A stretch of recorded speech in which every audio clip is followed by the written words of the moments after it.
The Book of Leviticus. Leviticus chapter 1. The Lord called to Moses and spoke to him from the tent of meeting. He said, "Speak to the Israelites and say to them, when anyone among you brings an offering to the Lord, bring as your offering an animal from either the herd or the flock. If the offering is a burnt offering from the herd, you are to offer a male without defect. You must present it at the entrance to the tent of meeting, so that it will be acceptable to the Lord. You are to lay your hand on the head of the burnt offering, and it will be accepted on your behalf to make atonement for you. You are to slaughter the young bull before the Lord, and then Aaron's sons, the priests, shall bring the blood and splash it against the sides of the altar at the entrance to the tent of meeting. You are to skin the burnt offering and cut it into pieces. The sons of Aaron the priest are to put fire on the altar and arrange wood on the fire. Then Aaron's sons, the priests, shall arrange the pieces, including the head and the fat, on the wood that is burning on the altar. You are to wash the internal organs and the legs with water, and the priest is to burn all of it on the altar. It is a burnt offering, a food offering, an aroma pleasing to the Lord.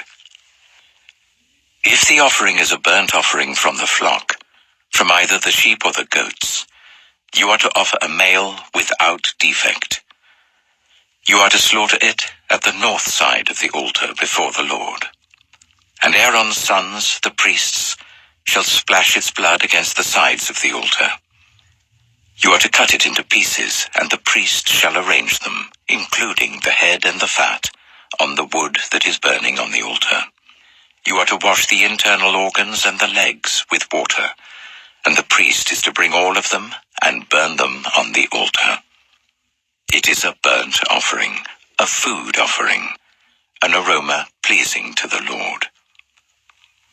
If the offering to the Lord is a burnt offering of birds, you are to offer a dove or a young pigeon. The priest shall bring it to the altar, wring off the head and burn it on the altar. Its blood shall be drained out on the side of the altar. He is to remove the crop and the feathers and throw them down east of the altar where the ashes are. He shall tear it open by the wings, not dividing it completely, and then the priest shall burn it on the wood that is burning on the altar. It is a burnt offering, a food offering, an aroma pleasing to the Lord. Leviticus chapter 2. When anyone brings a grain offering to the Lord, their offering is to be of the finest flour. They are to pour olive oil on it, put incense on it, and take it to Aaron's sons, the priests. The priest shall take a handful of the flour and oil, together with all the incense, and burn this as a memorial portion on the altar, a food offering, an aroma pleasing to the Lord. The rest of the grain offering belongs to Aaron and his sons. It is a most holy part of the food offerings presented to the Lord.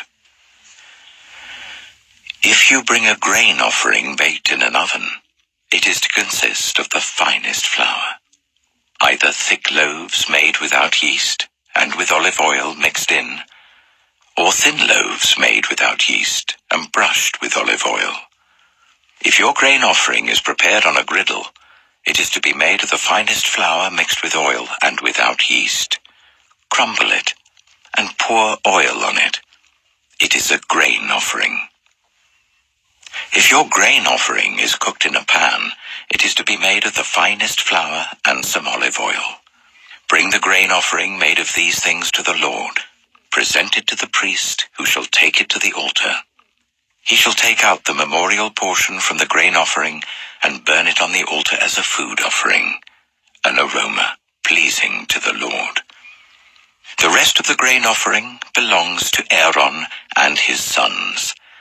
It is a most holy part of the food offerings presented to the Lord. Every grain offering you bring to the Lord must be made without yeast. For you are not to burn any yeast or honey in a food offering presented to the Lord. You may bring them to the Lord as an offering of the first fruits, but they are not to be offered on the altar as a pleasing aroma. Season all your grain offerings with salt.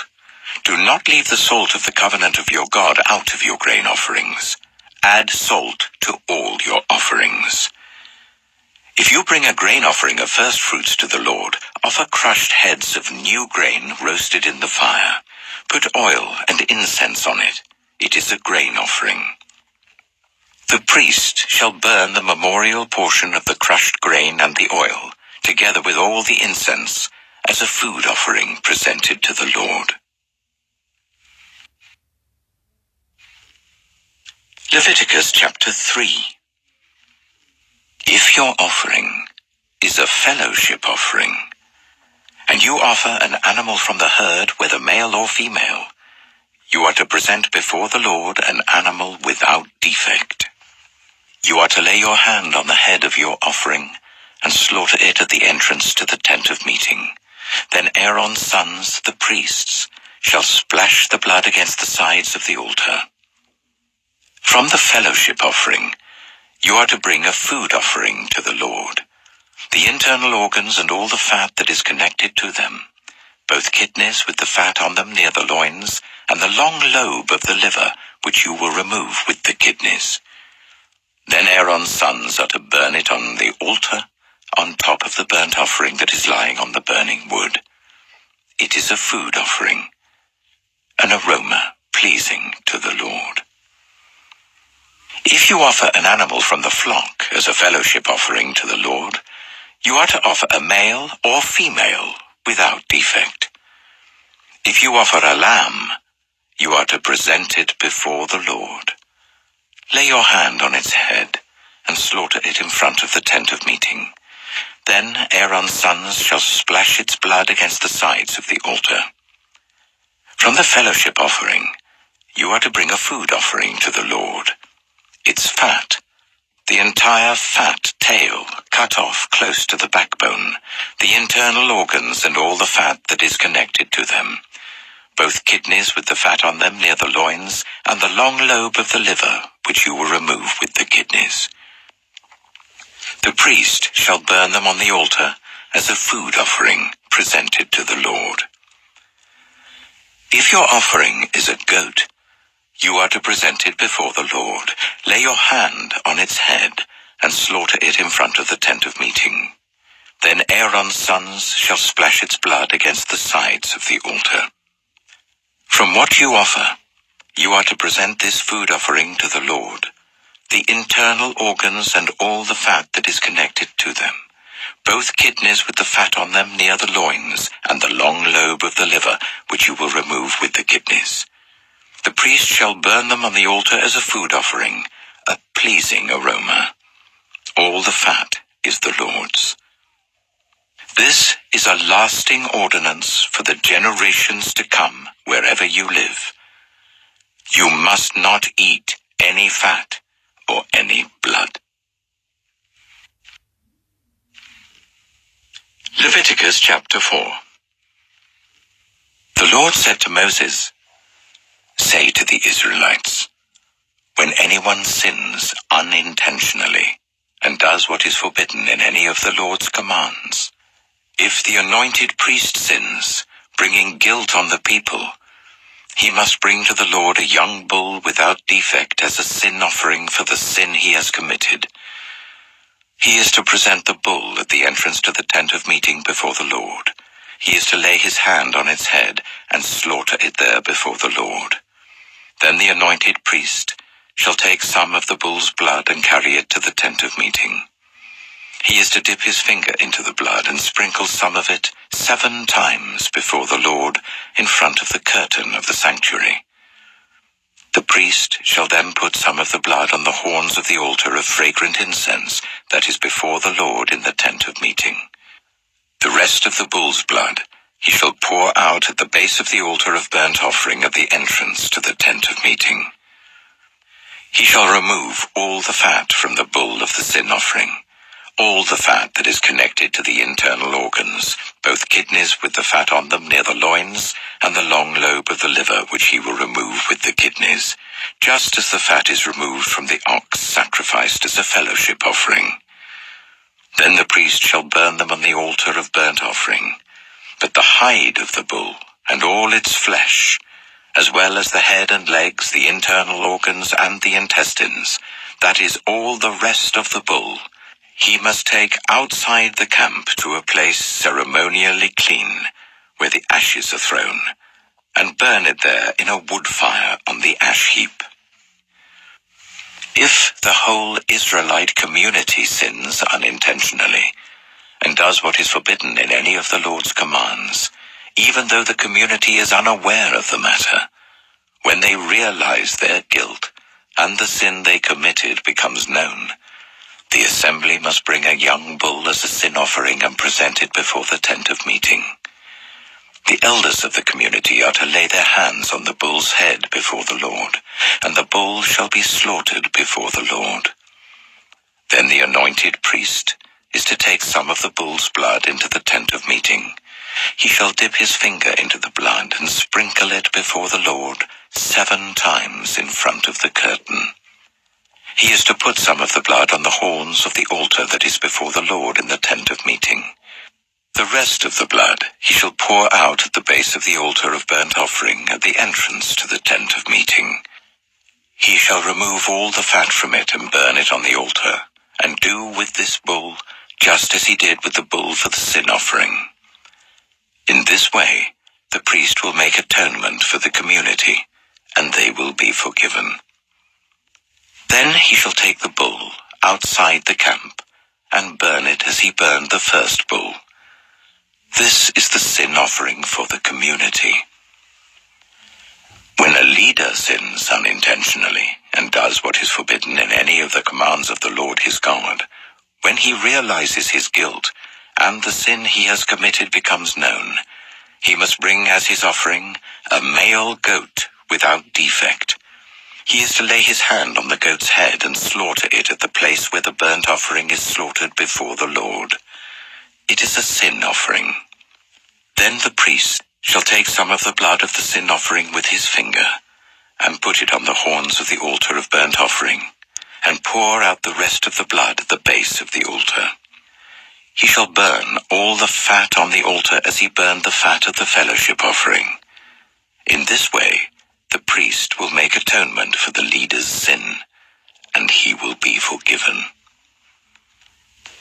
If any member of the community sins unintentionally, and does what is forbidden in any of the Lord's commands, when they realize their guilt and the sin they have committed becomes known, they must bring as their offering for the sin they committed a female goat without defect. They are to lay their hand on the head of the sin offering and slaughter it at the place of the burnt offering. Then the priest is to take some of the blood with his finger and put it on the horns of the altar of burnt offering and pour out the rest of the blood at the base of the altar. They shall remove all the fat, just as the fat is removed from the fellowship offering, and the priest shall burn it on the altar as an aroma pleasing to the Lord. In this way, the priest will make atonement for them, and they will be forgiven. If someone brings a lamb as their sin offering, they are to bring a female without defect. They are to lay their hand on its head and slaughter it for a sin offering at the place where the burnt offering is slaughtered. Then the priest shall take some of the blood of the sin offering with his finger and put it on the horns of the altar of burnt offering and pour out the rest of the blood at the base of the altar. They shall remove all the fat, just as the fat is removed from the lamb of the fellowship offering, and the priest shall burn it on the altar, on top of the food offerings presented to the Lord. In this way, the priest will make atonement for them for the sin they have committed, and they will be forgiven. Leviticus chapter 5. If anyone sins because they do not speak up, when they hear a public charge, to testify regarding something they have seen or learned about, they will be held responsible. If anyone becomes aware that they are guilty, if they unwittingly touch anything ceremonially unclean, whether the carcass of an unclean animal, wild or domestic, or of any unclean creature that moves along the ground, and they are unaware that they have become unclean, but then they come to realize their guilt, or if they touch human uncleanness, anything that would make them unclean, even though they are unaware of it, but then they learn of it and realize their guilt. Or if anyone, thoughtlessly, takes an oath to do anything, whether good or evil, in any matter one might carelessly swear about, even though they are unaware of it, but then they learn of it and realize their guilt. When anyone becomes aware that they are guilty in any of these matters, they must confess in what way they have sinned. As a penalty for the sin they have committed, they must bring to the Lord a female lamb or goat from the flock as a sin offering, and the priest shall make atonement for them for their sin. Anyone who cannot afford a lamb is to bring 2 doves or 2 young pigeons to the Lord as a penalty for their sin, one for a sin offering and the other for a burnt offering. They are to bring them to the priest, who shall first offer the one for the sin offering. He is to wring its head from its neck, not dividing it completely, and is to splash some of the blood of the sin offering against the side of the altar. The rest of the blood must be drained out at the base of the altar. It is a sin offering. The priest shall then offer the other as a burnt offering in the prescribed way, and make atonement for them for the sin they have committed, and they will be forgiven. If, however, they cannot afford 2 doves or 2 young pigeons, they are to bring as an offering for their sin 1/10 of an ephah of the finest flour for a sin offering. They must not put olive oil or incense on it, because it is a sin offering. They are to bring it to the priest, who shall take a handful of it as a memorial portion and burn it on the altar on top of the food offerings presented to the Lord. It is a sin offering.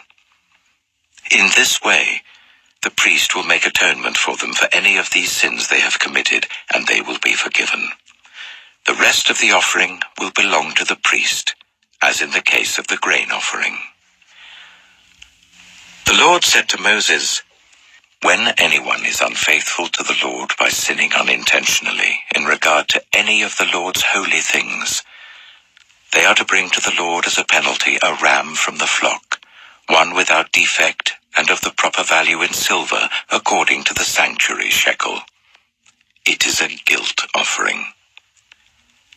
They must make restitution for what they have failed to do in regard to the holy things, pay an additional penalty of 1/5 of its value, and give it all to the priest. The priest will make atonement for them with the ram as a guilt offering, and they will be forgiven. If anyone sins and does what is forbidden in any of the Lord's commands, even though they do not know it, they are guilty and will be held responsible. They are to bring to the priest as a guilt offering a ram from the flock, one without defect and of the proper value. In this way the priest will make atonement for them for the wrong they have committed unintentionally, and they will be forgiven. It is a guilt offering. They have been guilty of wrongdoing against the Lord." Leviticus chapter 6. The Lord said to Moses, "If anyone sins and is unfaithful to the Lord by deceiving a neighbor about something entrusted to them, or left in their care, or about something stolen, or if they cheat their neighbor, or if they find lost property and lie about it, or if they swear falsely about any such sin that people may commit, when they sin in any of these ways and realize their guilt, they must return what they have stolen or taken by extortion, or what was entrusted to them, or the lost property they found, or whatever it was they swore falsely about. They must make restitution in full, add a fifth of the value to it and give it all to the owner on the day they present their guilt offering. And as a penalty, they must bring to the priest, that is, to the Lord, their guilt offering. A ram from the flock, one without defect and of the proper value. In this way the priest will make atonement for them before the Lord, and they will be forgiven for any of the things they did that made them guilty. The Lord said to Moses, "Give Aaron and his sons this command. These are the regulations for the burnt offering. The burnt offering is to remain on the altar hearth throughout the night till morning, and the fire must be kept burning on the altar. The priest shall then put on his linen clothes with linen undergarments next to his body, and shall remove the ashes of the burnt offering that the fire has consumed on the altar and place them beside the altar. Then he is to take off these clothes and put on others, and carry the ashes outside the camp to a place that is ceremonially clean. The fire on the altar must be kept burning. It must not go out. Every morning the priest is to add firewood and arrange the burnt offering on the fire and burn the fat of the fellowship offerings on it. The fire must be kept burning on the altar continuously. It must not go out. These are the regulations for the grain offering. Aaron's sons are to bring it before the Lord in front of the altar. The priest is to take a handful of the finest flour and some olive oil, together with all the incense on the grain offering, and burn the memorial portion on the altar as an aroma pleasing to the Lord. Aaron and his sons shall eat the rest of it, but it is to be eaten without yeast in the sanctuary area. They are to eat it in the courtyard of the tent of meeting. It must not be baked with yeast.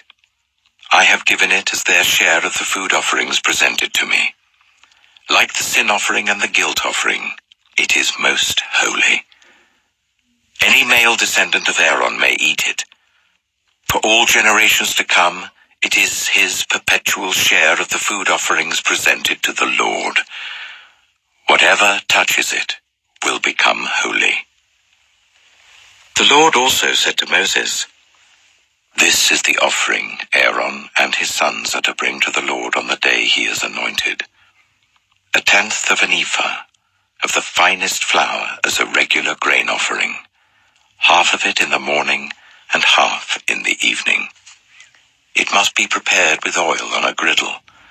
Bring it well mixed and present the grain offering, broken in pieces as an aroma pleasing to the Lord. The son who is to succeed him as an anointed priest shall prepare it. It is the Lord's perpetual share and is to be burned completely. Every grain offering of a priest shall be burned completely. It must not be eaten." The Lord said to Moses, "Say to Aaron and his sons, these are the regulations for the sin offering. The sin offering is to be slaughtered before the Lord in the place where the burnt offering is slaughtered. It is most holy. The priest who offers it shall eat it. It is to be eaten in the sanctuary area in the courtyard of the tent of meeting. Whatever touches any of the flesh will become holy, and if any of the blood is spattered on a garment, you must wash it in the sanctuary area. The clay pot that the meat is cooked in must be broken. But if it is cooked in a bronze pot, the pot is to be scoured and rinsed with water. Any male in a priest's family may eat it. It is most holy. But any sin offering whose blood is brought into the tent of meeting to make atonement in the holy place must not be eaten. It must be burned." Leviticus chapter 7. These are the regulations for the guilt offering, which is most holy. The guilt offering is to be slaughtered in the place where the burnt offering is slaughtered, and its blood is to be splashed against the sides of the altar. All its fat shall be offered, the fat tail and the fat that covers the internal organs, both kidneys with the fat on them near the loins, and the long lobe of the liver, which is to be removed with the kidneys. The priest shall burn them on the altar as a food offering presented to the Lord. It is a guilt offering. Any male in a priest's family may eat it, but it must be eaten in the sanctuary area. It is most holy. The same law applies to both the sin offering and the guilt offering. They belong to the priest, who makes atonement with them. The priest who offers a burnt offering for anyone may keep its hide for himself. Every grain offering baked in an oven or cooked in a pan or on a griddle belongs to the priest who offers it, and every grain offering, whether mixed with olive oil or dry, belongs equally to all the sons of Aaron. These are the regulations for the fellowship offering anyone may present to the Lord. If they offer it as an expression of thankfulness, then along with this thank offering, they are to offer thick loaves made without yeast and with olive oil mixed in, thin loaves made without yeast and brushed with oil, and thick loaves of the finest flour, well kneaded and with oil mixed in. Along with their fellowship offering of thanksgiving, they are to present an offering with thick loaves of bread made with yeast. They are to bring one of each kind as an offering, a contribution to the Lord. It belongs to the priest, who splashes the blood of the fellowship offering against the altar. The meat of their fellowship offering of thanksgiving must be eaten on the day it is offered. They must leave none of it till morning. If, however, their offering is the result of a vow, or is a free will offering, the sacrifice shall be eaten on the day they offer it, but anything left over may be eaten on the next day. Any meat of the sacrifice left over till the third day must be burned. If any meat of the fellowship offering is eaten on the third day, the one who offered it will not be accepted. It will not be reckoned to their credit, for it has become impure. The person who eats any of it will be held responsible. Meat that touches anything ceremonially unclean must not be eaten. It must be burned. As for other meat, anyone ceremonially clean may eat it. But if anyone who is unclean eats any meat of the fellowship offering belonging to the Lord, they must be cut off from their people. Anyone who touches something unclean, whether human uncleanness or an unclean animal or an unclean creature that moves along the ground, and then eats any of the meat of the fellowship offering belonging to the Lord, must be cut off from their people. The Lord said to Moses, "Say to the Israelites, do not eat any of the fat of cattle, sheep, or goats. The fat of an animal found dead or torn by wild animals may be used for any other purpose, but you must not eat it. Anyone who eats the fat of an animal from which a food offering may be presented to the Lord must be cut off from their people. And wherever you live, you must not eat the blood of any bird or animal. Anyone who eats blood must be cut off from their people." The Lord said to Moses, "Say to the Israelites, anyone who brings a fellowship offering to the Lord is to bring part of it as their sacrifice to the Lord. With their own hands they are to present the food offering to the Lord. They are to bring the fat together with the breast and wave the breast before the Lord as a wave offering. The priest shall burn the fat on the altar, but the breast belongs to Aaron and his sons. You are to give the right thigh of your fellowship offerings to the priest as a contribution. The son of Aaron, who offers the blood and the fat of the fellowship offering, shall have the right thigh as his share. From the fellowship offerings of the Israelites, I have taken the breast that is waved and the thigh that is presented, and have given them to Aaron the priest and his sons as their perpetual share from the Israelites. This is the portion of the food offerings presented to the Lord that were allotted to Aaron and his sons on the day they were presented to serve the Lord as priests. On the day they were anointed, the Lord commanded that the Israelites give this to them as their perpetual share for the generations to come. These, then, are the regulations for the burnt offering, the grain offering, the sin offering, the guilt offering, the ordination offering, and the fellowship offering, which the Lord gave Moses at Mount Sinai, in the desert of Sinai, on the day he commanded the Israelites to bring their offerings to the Lord. Leviticus chapter 8. The Lord said to Moses, "Bring Aaron and his sons, their garments, the anointing oil, the bull for the sin offering, the 2 rams and the basket containing bread made without yeast, and gather the entire assembly at the entrance to the tent of meeting." Moses did as the Lord commanded him, and the assembly gathered at the entrance to the tent of meeting. Moses said to the assembly, "This is what the Lord has commanded to be done." Then Moses brought Aaron and his sons forward and washed them with water. He put the tunic on Aaron, tied the sash around him, clothed him with the robe, and put the ephod on him. He also fastened the ephod with a decorative waistband which he tied round him. He placed the breastpiece on him and put the Urim and Thummim in the breastpiece. Then he placed the turban on Aaron's head and set the gold plate, the sacred emblem, on the front of it, as the Lord commanded Moses. Then Moses took the anointing oil and anointed the tabernacle and everything in it, and so consecrated them. He sprinkled some of the oil on the altar 7 times, anointing the altar and all its utensils and the basin with its stand to consecrate them. He poured some of the anointing oil on Aaron's head and anointed him to consecrate him. Then he brought Aaron's sons forward, put tunics on them, tied sashes round them, and fastened caps on them, as the Lord commanded Moses. He then presented the bull for the sin offering, and Aaron and his sons laid their hands on its head. Moses slaughtered the bull and took some of the blood, and with his finger he put it on all the horns of the altar to purify the altar.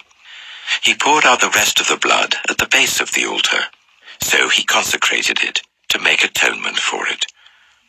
Moses also took all the fat around the internal organs, the long lobe of the liver, and both kidneys and their fat, and burned it on the altar. But the bull with its hide and its flesh and its intestines he burned outside the camp, as the Lord commanded Moses. He then presented the ram for the burnt offering, and Aaron and his sons laid their hands on its head. Then Moses slaughtered the ram and splashed the blood against the sides of the altar. He cut the ram into pieces and burned the head, the pieces, and the fat. He washed the internal organs and the legs with water and burned the whole ram on the altar. It was a burnt offering, a pleasing aroma, a food offering presented to the Lord, as the Lord commanded Moses. He then presented the other ram, the ram for the ordination, and Aaron and his sons laid their hands on its head. Moses slaughtered the ram and took some of its blood and put it on the lobe of Aaron's right ear, on the thumb of his right hand, and on the big toe of his right foot. Moses also brought Aaron's sons forward and put some of the blood on the lobes of their right ears, on the thumbs of their right hands, and on the big toes of their right feet. Then he splashed blood against the sides of the altar. After that he took the fat tail, all the fat around the internal organs, the long lobe of the liver, both kidneys and their fat, and the right thigh. And from the basket of bread made without yeast, which was before the Lord, he took 1 thick loaf, 1 thick loaf with olive oil mixed in, and 1 thin loaf, and he put these on the fat portions and on the right thigh. He put all these in the hands of Aaron and his sons, and they waved them before the Lord as a wave offering. Then Moses took them from their hands and burned them on the altar on top of the burnt offering as an ordination offering, a pleasing aroma, a food offering presented to the Lord.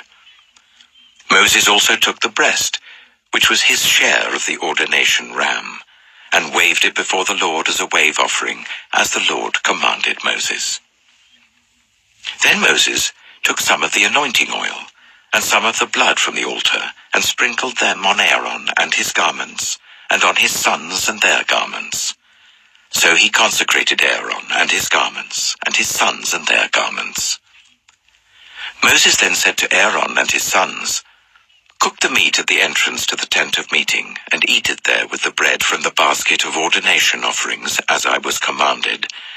Aaron and his sons are to eat it. Then burn the rest of the meat and the bread. Do not leave the entrance to the tent of meeting for 7 days, until the days of your ordination are completed, for your ordination will last 7 days. What has been done today was commanded by the Lord to make atonement for you. You must stay at the entrance to the tent of meeting, day and night, for 7 days, and do what the Lord requires, so that you will not die. For that is what I have been commanded." So Aaron and his sons did everything the Lord commanded through Moses. Leviticus chapter 9. On the 8th day, Moses summoned Aaron and his sons and the elders of Israel.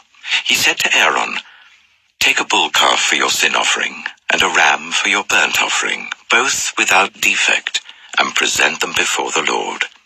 Then say to the Israelites, take a male goat for a sin offering, a calf and a lamb, both a year old and without defect, for a burnt offering, and an ox and a ram for a fellowship offering to sacrifice before the Lord, together with a grain offering mixed with olive oil. For today the Lord will appear to you." They took the things Moses commanded to the front of the tent of meeting, and the entire assembly came near and stood before the Lord. Then Moses said, "This is what the Lord has commanded you to do, so that the glory of the Lord may appear to you." Moses said to Aaron, "Come to the altar and sacrifice your sin offering and your burnt offering, and make atonement for yourself and the people. Sacrifice the offering that is for the people, and make atonement for them, as the Lord has commanded." So Aaron came to the altar and slaughtered the calf as a sin offering for himself. His sons brought the blood to him, and he dipped his finger into the blood and put it on the horns of the altar. The rest of the blood he poured out at the base of the altar. On the altar he burned the fat, the kidneys, and the long lobe of the liver from the sin offering, as the Lord commanded Moses. The flesh and the hide he burned outside the camp. Then he slaughtered the burnt offering. His sons handed him the blood, and he splashed it against the sides of the altar. They handed him the burnt offering piece by piece, including the head, and he burned them on the altar. He washed the internal organs and the legs and burned them on top of the burnt offering on the altar. Aaron then brought the offering that was for the people. He took the goat for the people's sin offering, and slaughtered it and offered it for a sin offering, as he did with the first one. He brought the burnt offering and offered it in the prescribed way. He also brought the grain offering, took a handful of it and burned it on the altar, in addition to the morning's burnt offering. He slaughtered the ox and the ram as the fellowship offering for the people. His sons handed him the blood, and he splashed it against the sides of the altar. But the fat portions of the ox and the ram, the fat tail, the layer of fat, the kidneys, and the long lobe of the liver, these they laid on the breasts. And then Aaron burned the fat on the altar. Aaron waved the breasts and the right thigh before the Lord as a wave offering, as Moses commanded. Then Aaron lifted his hands towards the people and blessed them. And having sacrificed the sin offering, the burnt offering, and the fellowship offering, he stepped down. Moses and Aaron then went into the tent of meeting. When they came out, they blessed the people, and the glory of the Lord appeared to all the people. Fire came out from the presence of the Lord and consumed the burnt offering and the fat portions on the altar. And when all the people saw it, they shouted for joy and fell face down. Leviticus chapter 10. Aaron's sons, Nadab and Abihu, took their censers, put fire in them, and added incense. And they offered unauthorized fire before the Lord, contrary to his command. So fire came out from the presence of the Lord and consumed them, and they died before the Lord. Moses then said to Aaron, "This is what the Lord spoke of when he said, 'Among those who approach me I will be proved holy. In the sight of all the people I will be honored.'" Aaron remained silent. Moses summoned Mishael and Elzaphan, the sons of Aaron's uncle Uzziel, and said to them, "Come here, carry your cousins outside the camp away from the front of the sanctuary." So they came and carried them, still in their tunics, outside the camp as Moses ordered. Then Moses said to Aaron and his sons Eleazar and Ithamar, "Do not let your hair become unkempt, and do not tear your clothes, or you will die, and the Lord will be angry with the whole community. But your relatives, all the Israelites, may mourn for those the Lord has destroyed by fire. Do not leave the entrance to the tent of meeting, or you will die, because the Lord's anointing oil is on you." So they did as Moses said.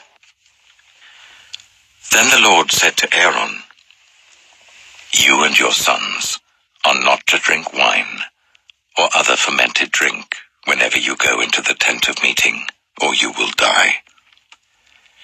This is a lasting ordinance for the generations to come, so that you can distinguish between the holy and the common, between the unclean and the clean, and so you can teach the Israelites all the decrees the Lord has given them through Moses." Moses said to Aaron and his remaining sons, Eleazar and Ithamar, "Take the grain offering left over from the food offerings prepared without yeast, and present it to the Lord, and eat it beside the altar, for it is most holy. Eat it in the sanctuary area, because it is your share and your son's share of the food offerings presented to the Lord, for so I have been commanded. But you and your sons and your daughters may eat the breast that was waved and the thigh that was presented. Eat them in a ceremonially clean place. They have been given to you and your children as your share of the Israelites' fellowship offerings. The thigh that was presented and the breast that was waved must be brought with the fat portions of the food offerings, to be waved before the Lord as a wave offering. This will be the perpetual share for you and your children, as the Lord commanded." When Moses inquired about the goat of the sin offering and found that it had been burned, he was angry with Eleazar and Ithamar, Aaron's remaining sons, and asked, "Why didn't you eat the sin offering in the sanctuary area? It is most holy. It was given to you to take away the guilt of the community by making atonement for them before the Lord. Since its blood was not taken into the holy place, you should have eaten the goat in the sanctuary area, as I commanded." Aaron replied to Moses, "Today they sacrificed their sin offering and their burnt offering before the Lord. But such things as this have happened to me. Would the Lord have been pleased if I had eaten the sin offering today?"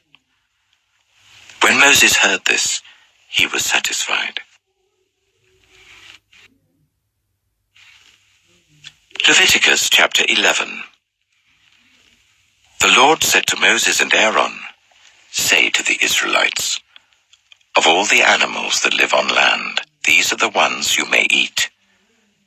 You may eat any animal that has a divided hoof and that chews the cud. There are some that only chew the cud or only have a divided hoof, but you must not eat them. The camel, though it chews the cud, does not have a divided hoof. It is ceremonially unclean for you. The hyrax, though it chews the cud, does not have a divided hoof. It is unclean for you. The rabbit, though it chews the cud, does not have a divided hoof. it is unclean for you. And the pig, though it has a divided hoof, does not chew the cud. It is unclean for you. You must not eat their meat or touch their carcasses. They are unclean for you. Of all the creatures living in the water of the seas and the streams, you may eat any that have fins and scales. But all creatures in the seas or streams that do not have fins and scales, whether among all the swarming things or among all the other living creatures in the water, you are to regard as unclean. And since you are to regard them as unclean, you must not eat their meat. You must regard their carcasses as unclean. Anything living in the water that does not have fins and scales is to be regarded as unclean by you. These are the birds you are to regard as unclean and not eat, because they are unclean: the eagle, the vulture, the black vulture, the red kite, any kind of black kite, any kind of raven, the horned owl, the screech owl, the gull, any kind of hawk, the little owl, the cormorant, the great owl, the white owl, the desert owl, the osprey, the stork, any kind of heron, the hoopoe, and the bat. All flying insects that walk on all fours are to be regarded as unclean by you. There are, however, some flying insects that walk on all fours that you may eat. Those that have jointed legs for hopping on the ground. Of these, you may eat any kind of locust, cricket, cicada, or grasshopper. But all other flying insects that have 4 legs, you are to regard as unclean. You will make yourselves unclean by these. Whoever touches their carcass will be unclean till evening. Whoever picks up one of their carcasses must wash their clothes, and they will be unclean till evening. Every animal that does not have a divided hoof, or that does not chew the cud, is unclean for you. Whoever touches the carcass of any of them will be unclean. Of all the animals that walk on all fours, those that walk on their paws are unclean for you. Whoever touches their carcasses will be unclean till evening. Anyone who picks up their carcasses must wash their clothes, and they will be unclean till evening. These animals are unclean for you. Of the animals that move along the ground, these are unclean for you: the weasel, the rat, any kind of great lizard, the gecko, the monitor lizard, the wall lizard, the skink, and the chameleon. Of all those that move along the ground, these are unclean for you. Whoever touches them when they are dead will be unclean till evening. When one of them dies and falls on something, that article, whatever its use, will be unclean, whether it is made of wood, cloth, hide, or sackcloth. Put it in water. It will be unclean till evening, and then it will be clean. If one of them falls into a clay pot, everything in it will be unclean, and you must break the pot. Any food you are allowed to eat that has come into contact with water from any such pot is unclean, and any liquid that is drunk from such a pot is unclean. Anything that one of their carcasses falls on becomes unclean. An oven or cooking pot must be broken up. They are unclean, and you are to regard them as unclean. A spring, however, or a cistern for collecting water remains clean. But anyone who touches one of these carcasses is unclean. If a carcass falls on any seeds that are to be planted, they remain clean. But if water has been put on the seed and a carcass falls on it, it is unclean for you. If an animal that you are allowed to eat dies, anyone who touches its carcass will be unclean till evening. Anyone who eats some of its carcass must wash their clothes, and they will be unclean till evening. Anyone who picks up the carcass must wash their clothes, and they will be unclean till evening. Every creature that moves along the ground is to be regarded as unclean. It is not to be eaten. You are not to eat any creature that moves along the ground, whether it moves on its belly or walks on all fours or on many feet. It is unclean. Do not defile yourselves by any of these creatures. Do not make yourselves unclean by means of them or be made unclean by them. I am the Lord your God. Consecrate yourselves and be holy, because I am holy. Do not make yourselves unclean by any creature that moves along the ground. I am the Lord, who brought you up out of Egypt to be your God. Therefore be holy, because I am holy. These are the regulations concerning animals, birds, every living thing that moves about in the water, and every creature that moves along the ground. You must distinguish between the unclean and the clean, between living creatures that may be eaten and those that may not be eaten. Leviticus chapter 12. The Lord said to Moses, "Say to the Israelites, a woman who becomes pregnant and gives birth to a son will be ceremonially unclean for 7 days, just as she is unclean during her monthly period. On the 8th day, the boy is to be circumcised. Then the woman must wait 33 days to be purified from her bleeding.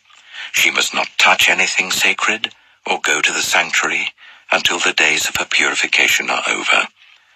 If she gives birth to a daughter, for 2 weeks the woman will be unclean as during her period. Then she must wait 66 days to be purified from her bleeding. When the days of her purification for a son or daughter are over, she is to bring to the priest at the entrance to the tent of meeting a year-old lamb for a burnt offering, and a young pigeon or a dove for a sin offering. He shall offer them before the Lord to make atonement for her, and then she will be ceremonially clean from her flow of blood. These are the regulations for the woman who gives birth to a boy or a girl. But if she cannot afford a lamb, she is to bring 2 doves or 2 young pigeons, one for a burnt offering and the other for a sin offering. In this way, the priest will make atonement for her, and she will be clean." Leviticus chapter 13. The Lord said to Moses and Aaron, "When anyone has a swelling or a rash or a shiny spot on their skin that may be a defiling skin disease, they must be brought to Aaron the priest or to one of his sons who is a priest. The priest is to examine the sore on the skin, and if the hair in the sore has turned white, and the sore appears to be more than skin deep, it is a defiling skin disease.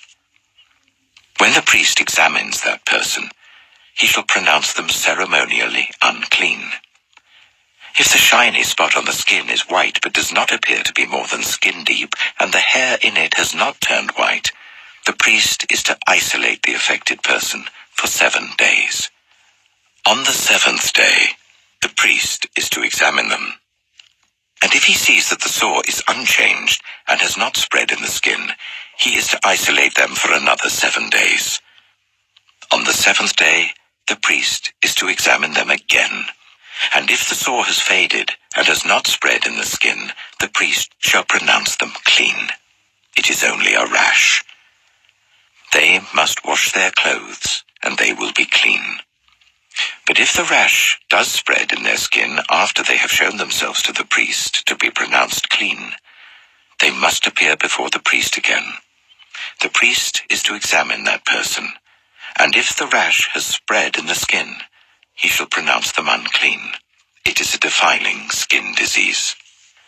When anyone has a defiling skin disease, they must be brought to the priest.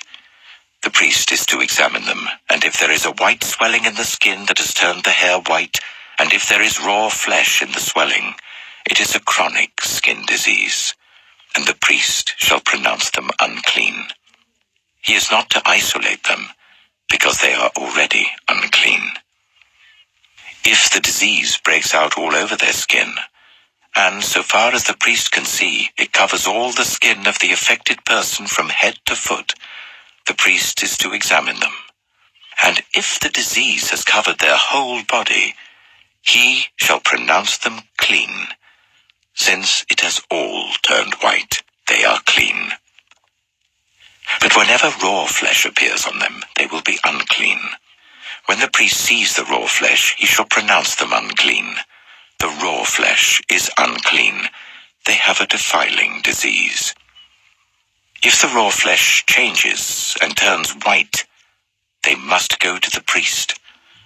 The priest is to examine them, and if the sores have turned white, the priest shall pronounce the affected person clean. Then they will be clean. When someone has a boil on their skin and it heals, and in the place where the boil was a white swelling or reddish white spot appears, they must present themselves to the priest. The priest is to examine it, and if it appears to be more than skin deep and the hair in it has turned white, the priest shall pronounce that person unclean. It is a defiling skin disease that has broken out where the boil was. But if, when the priest examines it, there is no white hair in it, and it is not more than skin deep and has faded, then the priest is to isolate them for 7 days. If it is spreading in the skin, the priest shall pronounce them unclean. It is a defiling disease. But if the spot is unchanged and has not spread, it is only a scar from the boil, and the priest shall pronounce them clean. When someone has a burn on their skin, and a reddish white or white spot appears in the raw flesh of the burn, the priest is to examine the spot, and if the hair in it has turned white, and it appears to be more than skin deep, it is a defiling disease that has broken out in the burn. The priest shall pronounce them unclean. It is a defiling skin disease. But if the priest examines it, and there is no white hair in the spot, and if it is not more than skin deep and has faded, then the priest is to isolate them for 7 days. On the 7th day, the priest is to examine that person. And if it is spreading in the skin, the priest shall pronounce them unclean. It is a defiling skin disease. If, however, the spot is unchanged, and has not spread in the skin but has faded, it is a swelling from the burn, and the priest shall pronounce them clean. It is only a scar from the burn. If a man or woman has a sore on their head or chin, the priest is to examine the sore, and if it appears to be more than skin deep and the hair in it is yellow and thin, the priest shall pronounce them unclean. It is a defiling skin disease on the head or chin. But if, when the priest examines the sore, it does not seem to be more than skin deep and there is no black hair in it, then the priest is to isolate the affected person for 7 days. On the 7th day, the priest is to examine the sore, and if it has not spread and there is no yellow hair in it, and it does not appear to be more than skin deep, then the man or woman must shave themselves, except for the affected area, and the priest is to keep them isolated another 7 days. On the 7th day, the priest is to examine the sore, and if it has not spread in the skin and appears to be no more than skin deep, the priest shall pronounce them clean. They must wash their clothes, and they will be clean. But if the sore does spread in the skin after they are pronounced clean, the priest is to examine them, and if he finds that the sore has spread in the skin, he does not need to look for yellow hair. They are unclean. If, however, the sore is unchanged so far as the priest can see, and if black hair has grown in it, the affected person is healed. They are clean, and the priest shall pronounce them clean. When a man or woman has white spots on the skin, the priest is to examine them, and if the spots are dull white, it is a harmless rash that has broken out on the skin. They are clean. A man who has lost his hair and is bald is clean. If he has lost his hair from the front of his scalp and has a bald forehead, he is clean. But if he has a reddish-white sore on his bald head or forehead, it is a defiling disease breaking out on his head or forehead. The priest is to examine him, and if the swollen sore on his head or forehead is reddish-white like a defiling skin disease, the man is diseased and is unclean. The priest shall pronounce him unclean because of the sore on his head. Anyone with such a defiling disease must wear torn clothes, let their hair be unkempt, cover the lower part of their face, and cry out, "Unclean, unclean." As long as they have the disease, they remain unclean. They must live alone. They must live outside the camp. As for any fabric that is spoiled with a defiling mold, any woolen or linen clothing, any woven or knitted material of linen or wool, any leather or anything made of leather, if the affected area in the fabric, the leather, the woven or knitted material, or any leather article is greenish or reddish, it is a defiling mold and must be shown to the priest. The priest is to examine the affected area and isolate the article for 7 days. On the 7th day he is to examine it, and if the mold has spread in the fabric, the woven or knitted material, or the leather, whatever its use, it is a persistent, defiling mold. The article is unclean. He must burn the fabric, the woven or knitted material of wool or linen, or any leather article that has been spoiled, because the defiling mold is persistent. The article must be burned. But if, when the priest examines it, the mold has not spread in the fabric, the woven or knitted material, or the leather article, he shall order that the spoiled article be washed. Then he is to isolate it for another 7 days. After the article has been washed, the priest is to examine it again. And if the mold has not changed its appearance, even though it has not spread, it is unclean. Burn it, no matter which side of the fabric has been spoiled. If, when the priest examines it, the mold has faded after the article has been washed, he is to tear the spoiled part out of the fabric, the leather, or the woven or knitted material. But if it reappears in the fabric, in the woven or knitted material, or in the leather article, it is a spreading mold. Whatever has the mold must be burned. Any fabric, woven or knitted material, or any leather article that has been washed and is rid of the mold must be washed again. Then it will be clean. These are the regulations concerning defiling molds in woolen or linen clothing, woven or knitted material, or any leather article, for pronouncing them clean or unclean. Leviticus chapter 14. The Lord said to Moses, "These are the regulations for any diseased person at the time of their ceremonial cleansing when they are brought to the priest. The priest is to go outside the camp and examine them. If they have been healed of their defiling skin disease, the priest shall order that 2 live clean birds and some cedar wood, scarlet yarn and hyssop be brought for the person to be cleansed. Then the priest shall order that one of the birds be killed over fresh water in a clay pot. He is then to take the live bird and dip it, together with the cedar wood, the scarlet yarn and the hyssop, into the blood of the bird that was killed over the fresh water. 7 times he shall sprinkle the one to be cleansed of the defiling disease, and then pronounce them clean. After that, he is to release the live bird in the open fields.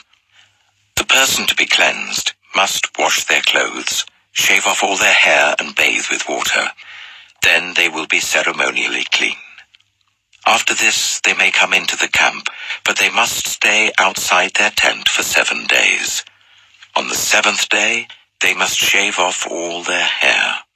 They must shave their head, their beard, their eyebrows, and the rest of their hair.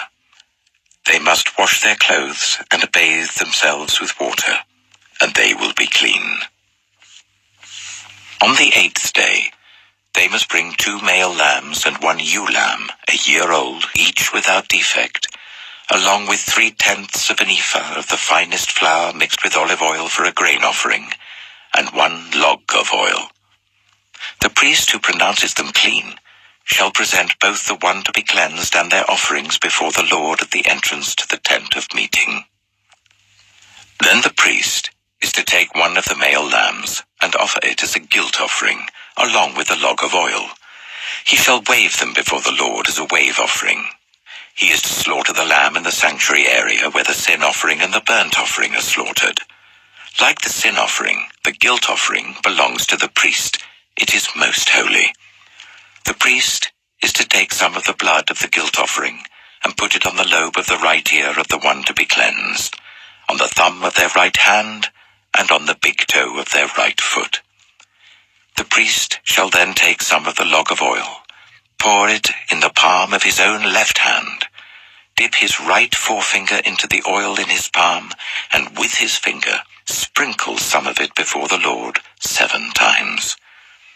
The priest is to put some of the oil remaining in his palm, on the lobe of the right ear of the one to be cleansed, on the thumb of their right hand, and on the big toe of their right foot, on top of the blood of the guilt offering. The rest of the oil in his palm the priest shall put on the head of the one to be cleansed, and make atonement for them before the Lord. Then the priest is to sacrifice the sin offering, and make atonement for the one to be cleansed from their uncleanness.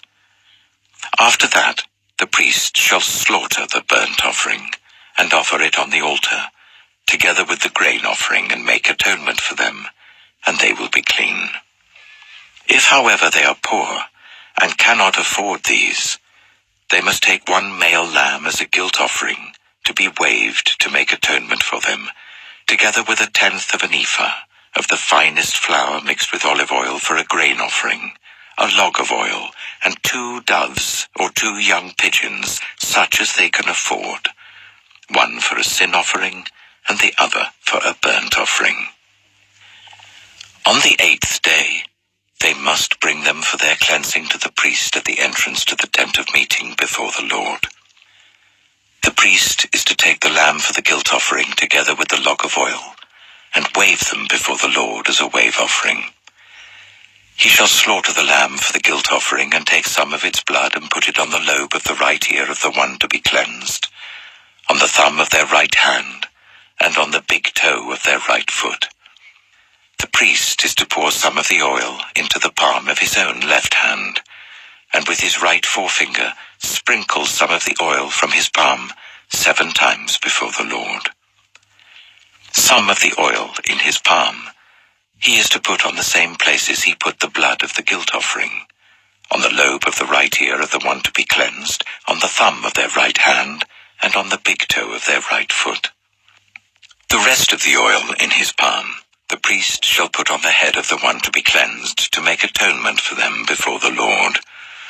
Then he shall sacrifice the doves or the young pigeons, such as the person can afford, one as a sin offering and the other as a burnt offering, together with the grain offering. In this way, the priest will make atonement before the Lord on behalf of the one to be cleansed. These are the regulations for anyone who has a defiling skin disease, and who cannot afford the usual offerings for their cleansing. The Lord said to Moses and Aaron, "When you enter the land of Canaan, which I am giving you as your possession, and I put a spreading mold in a house in that land, the owner of the house must go and tell the priest, 'I have seen something that looks like a defiling mold in my house.' The priest is to order the house to be emptied before he goes in to examine the mold, so that nothing in the house will be pronounced unclean. After this, the priest is to go in and inspect the house. He is to examine the mold on the walls, and if it has greenish or reddish depressions that appear to be deeper than the surface of the wall, the priest shall go out of the doorway of the house and close it up for 7 days. On the 7th day, the priest shall return to inspect the house. If the mold has spread on the walls, he is to order that the contaminated stones be torn out and thrown into an unclean place outside the town.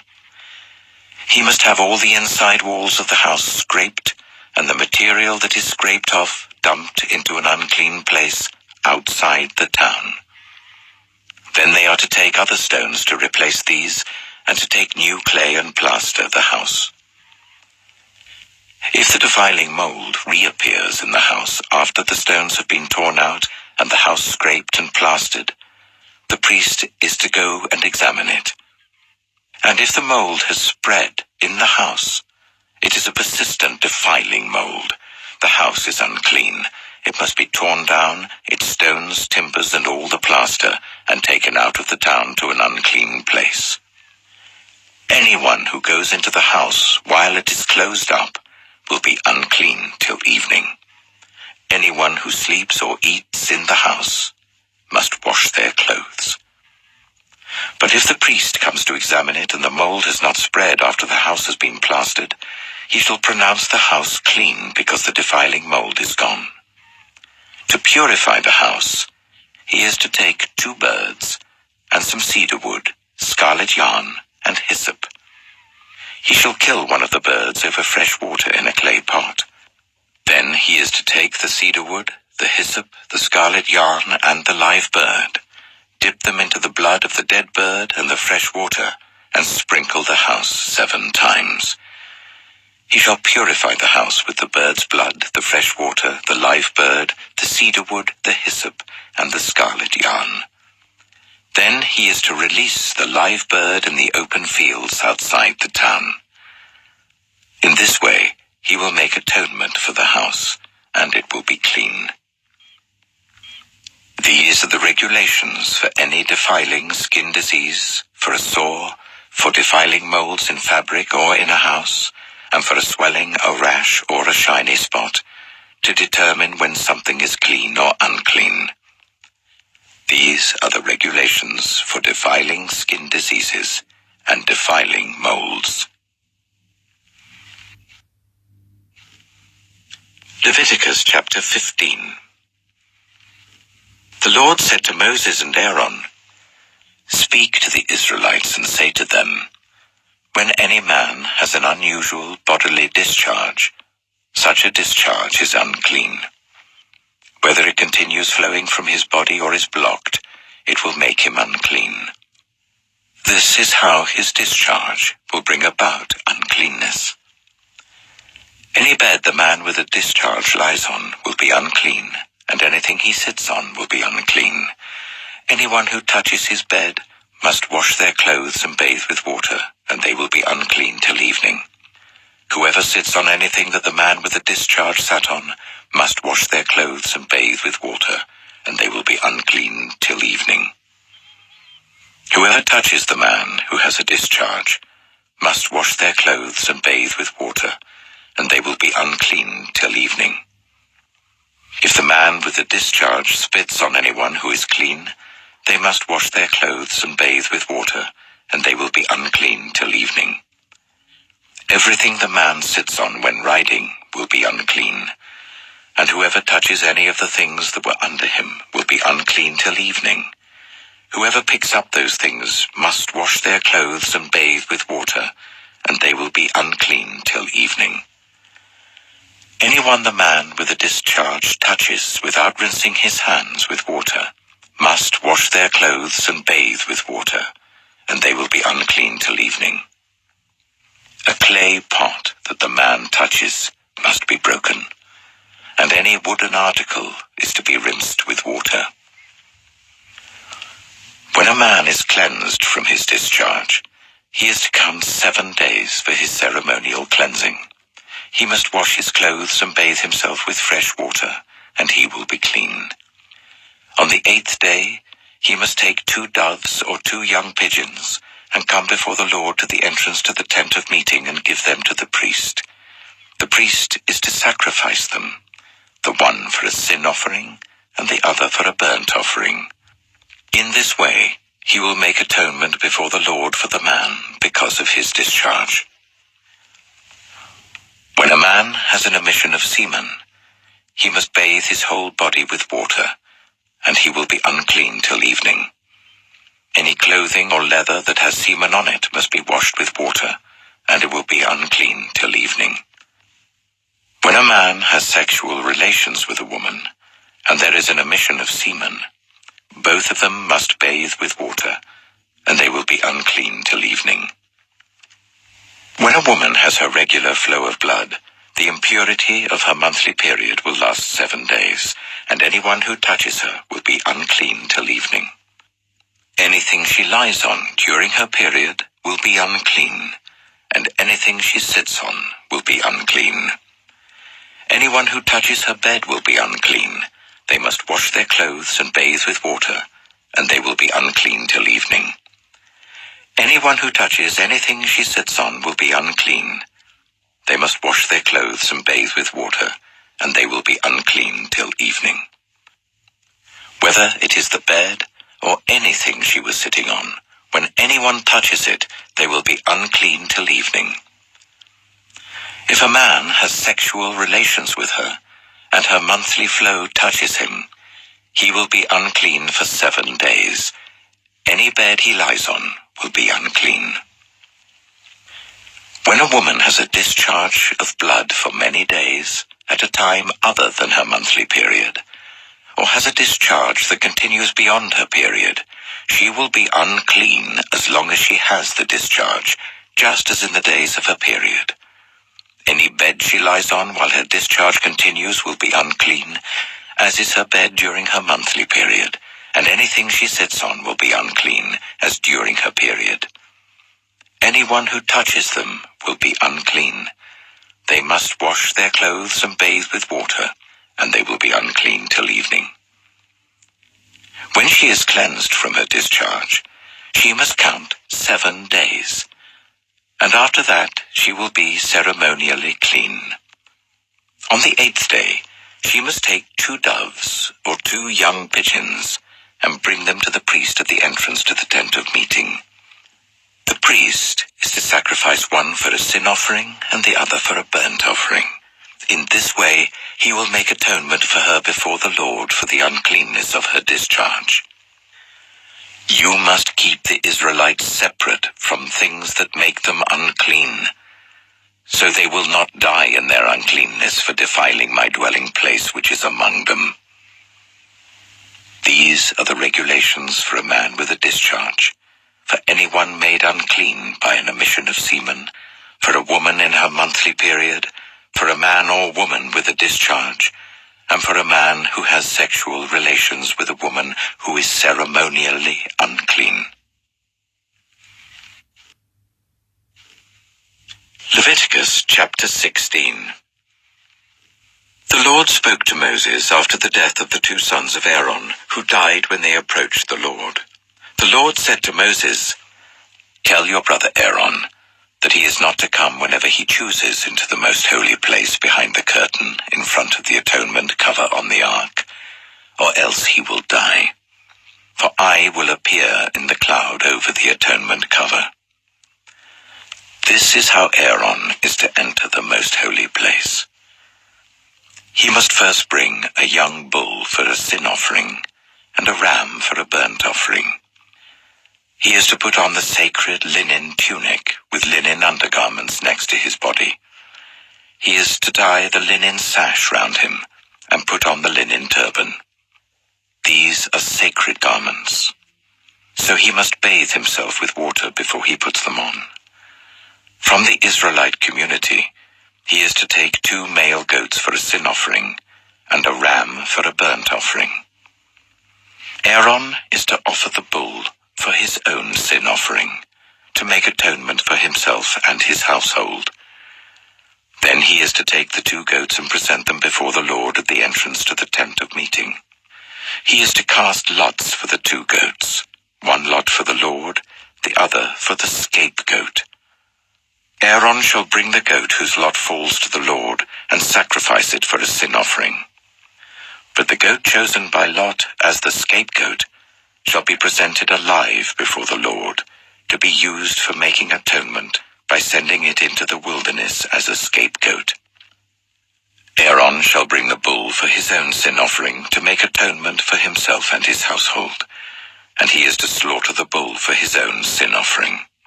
He is to take a censer full of burning coals from the altar before the Lord, and 2 handfuls of finely ground fragrant incense, and take them behind the curtain.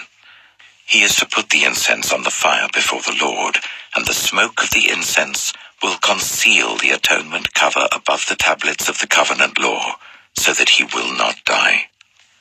He is to take some of the bull's blood and with his finger sprinkle it on the front of the atonement cover. Then he shall sprinkle some of it with his finger 7 times before the atonement cover. He shall then slaughter the goat for the sin offering for the people, and take its blood behind the curtain and do with it as he did with the bull's blood. He shall sprinkle it on the atonement cover and in front of it. In this way he will make atonement for the most holy place because of the uncleanness and rebellion of the Israelites, whatever their sins have been. He is to do the same for the tent of meeting, which is among them in the midst of their uncleanness. No one is to be in the tent of meeting from the time Aaron goes in to make atonement in the most holy place until he comes out, having made atonement for himself, his household, and the whole community of Israel. Then he shall come out to the altar that is before the Lord, and make atonement for it. He shall take some of the bull's blood and some of the goat's blood, and put it on all the horns of the altar. He shall sprinkle some of the blood on it with his finger 7 times to cleanse it, and consecrate it from the uncleanness of the Israelites.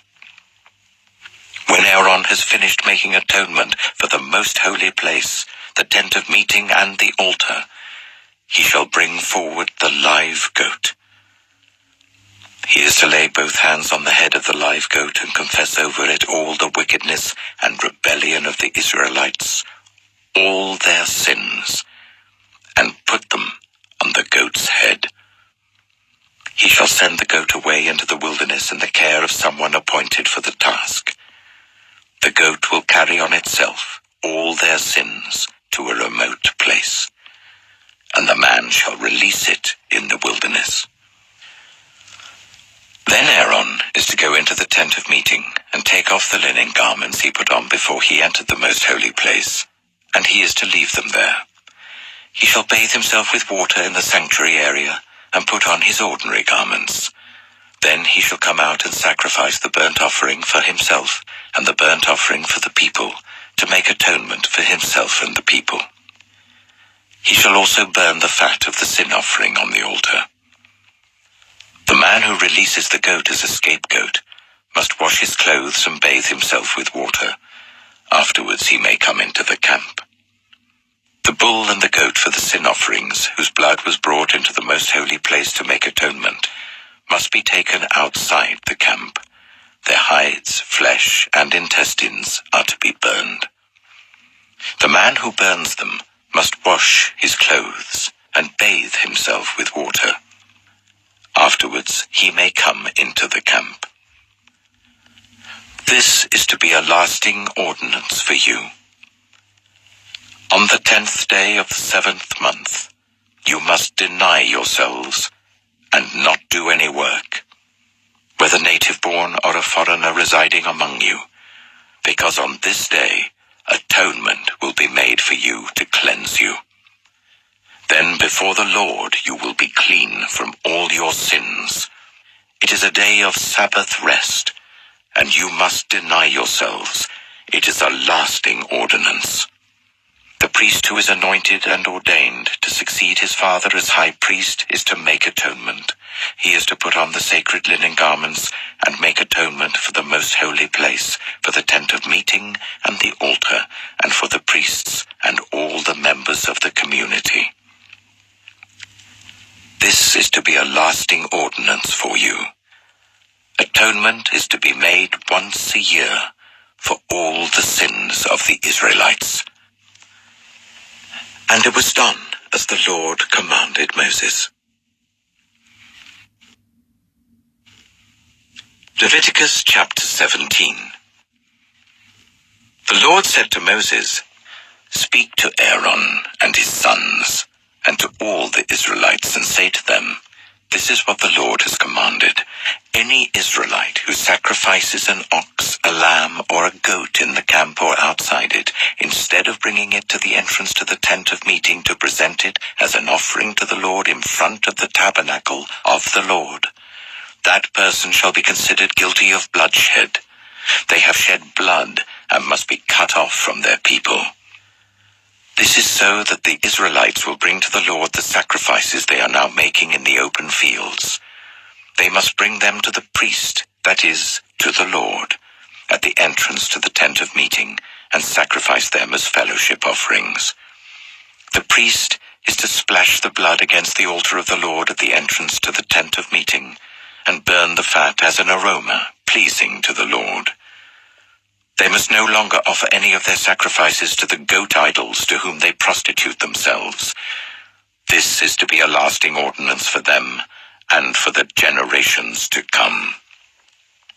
Say to them, any Israelite or any foreigner residing among them who offers a burnt offering or sacrifice and does not bring it to the entrance to the tent of meeting to sacrifice it to the Lord must be cut off from the people of Israel.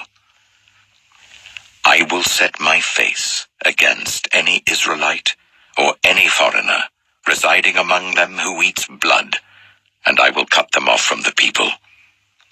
For the life of a creature is in the blood, and I have given it to you to make atonement for yourselves on the altar.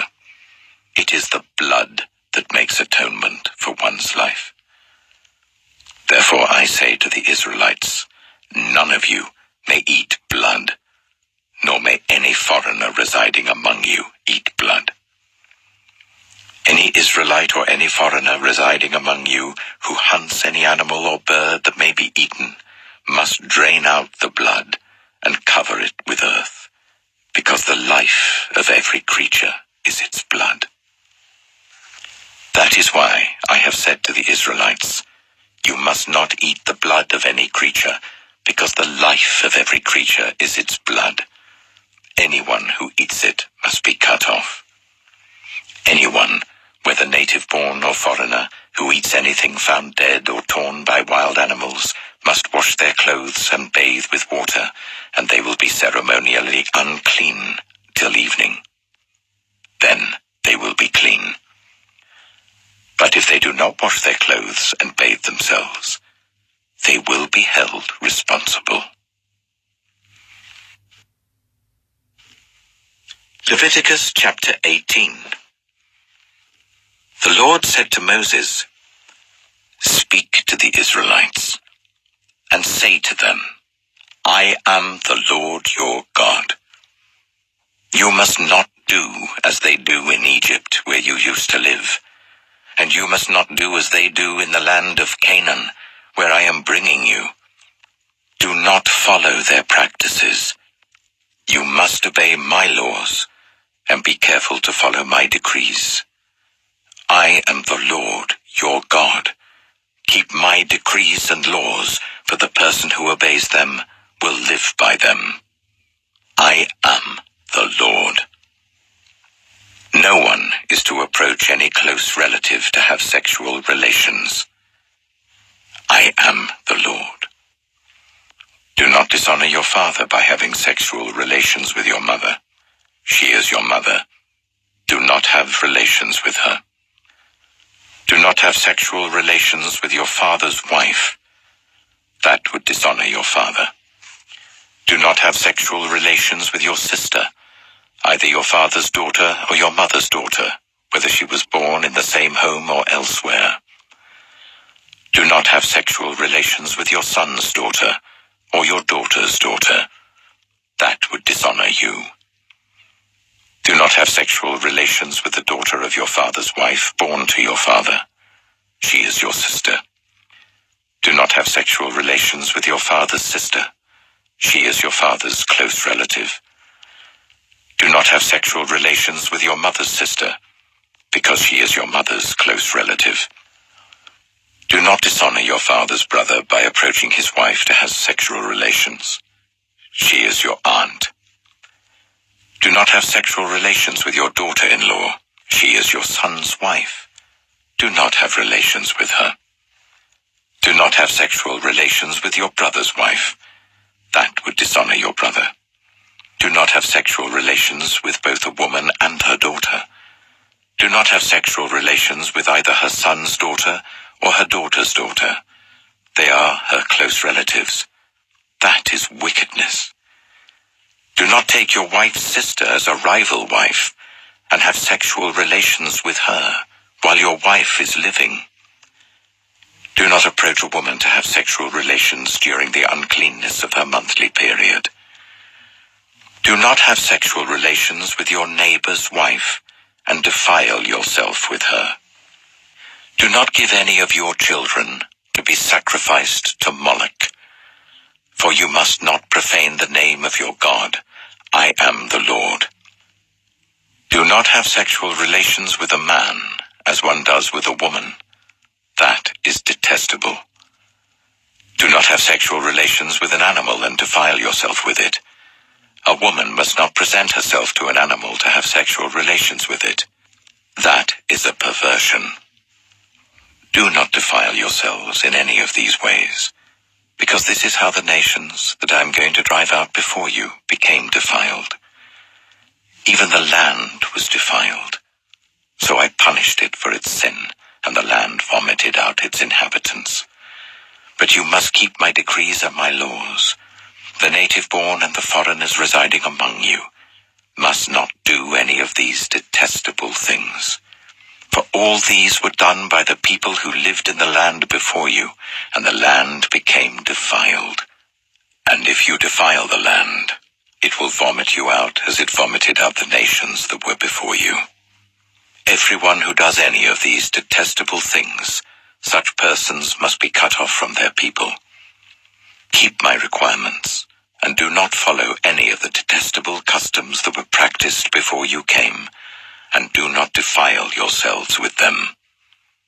I am the Lord your God. Leviticus chapter 19.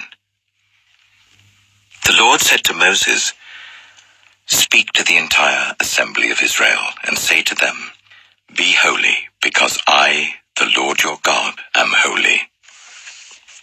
Each of you must respect your mother and father, and you must observe my Sabbaths. I am the Lord your God. Do not turn to idols or make metal gods for yourselves. I am the Lord your God.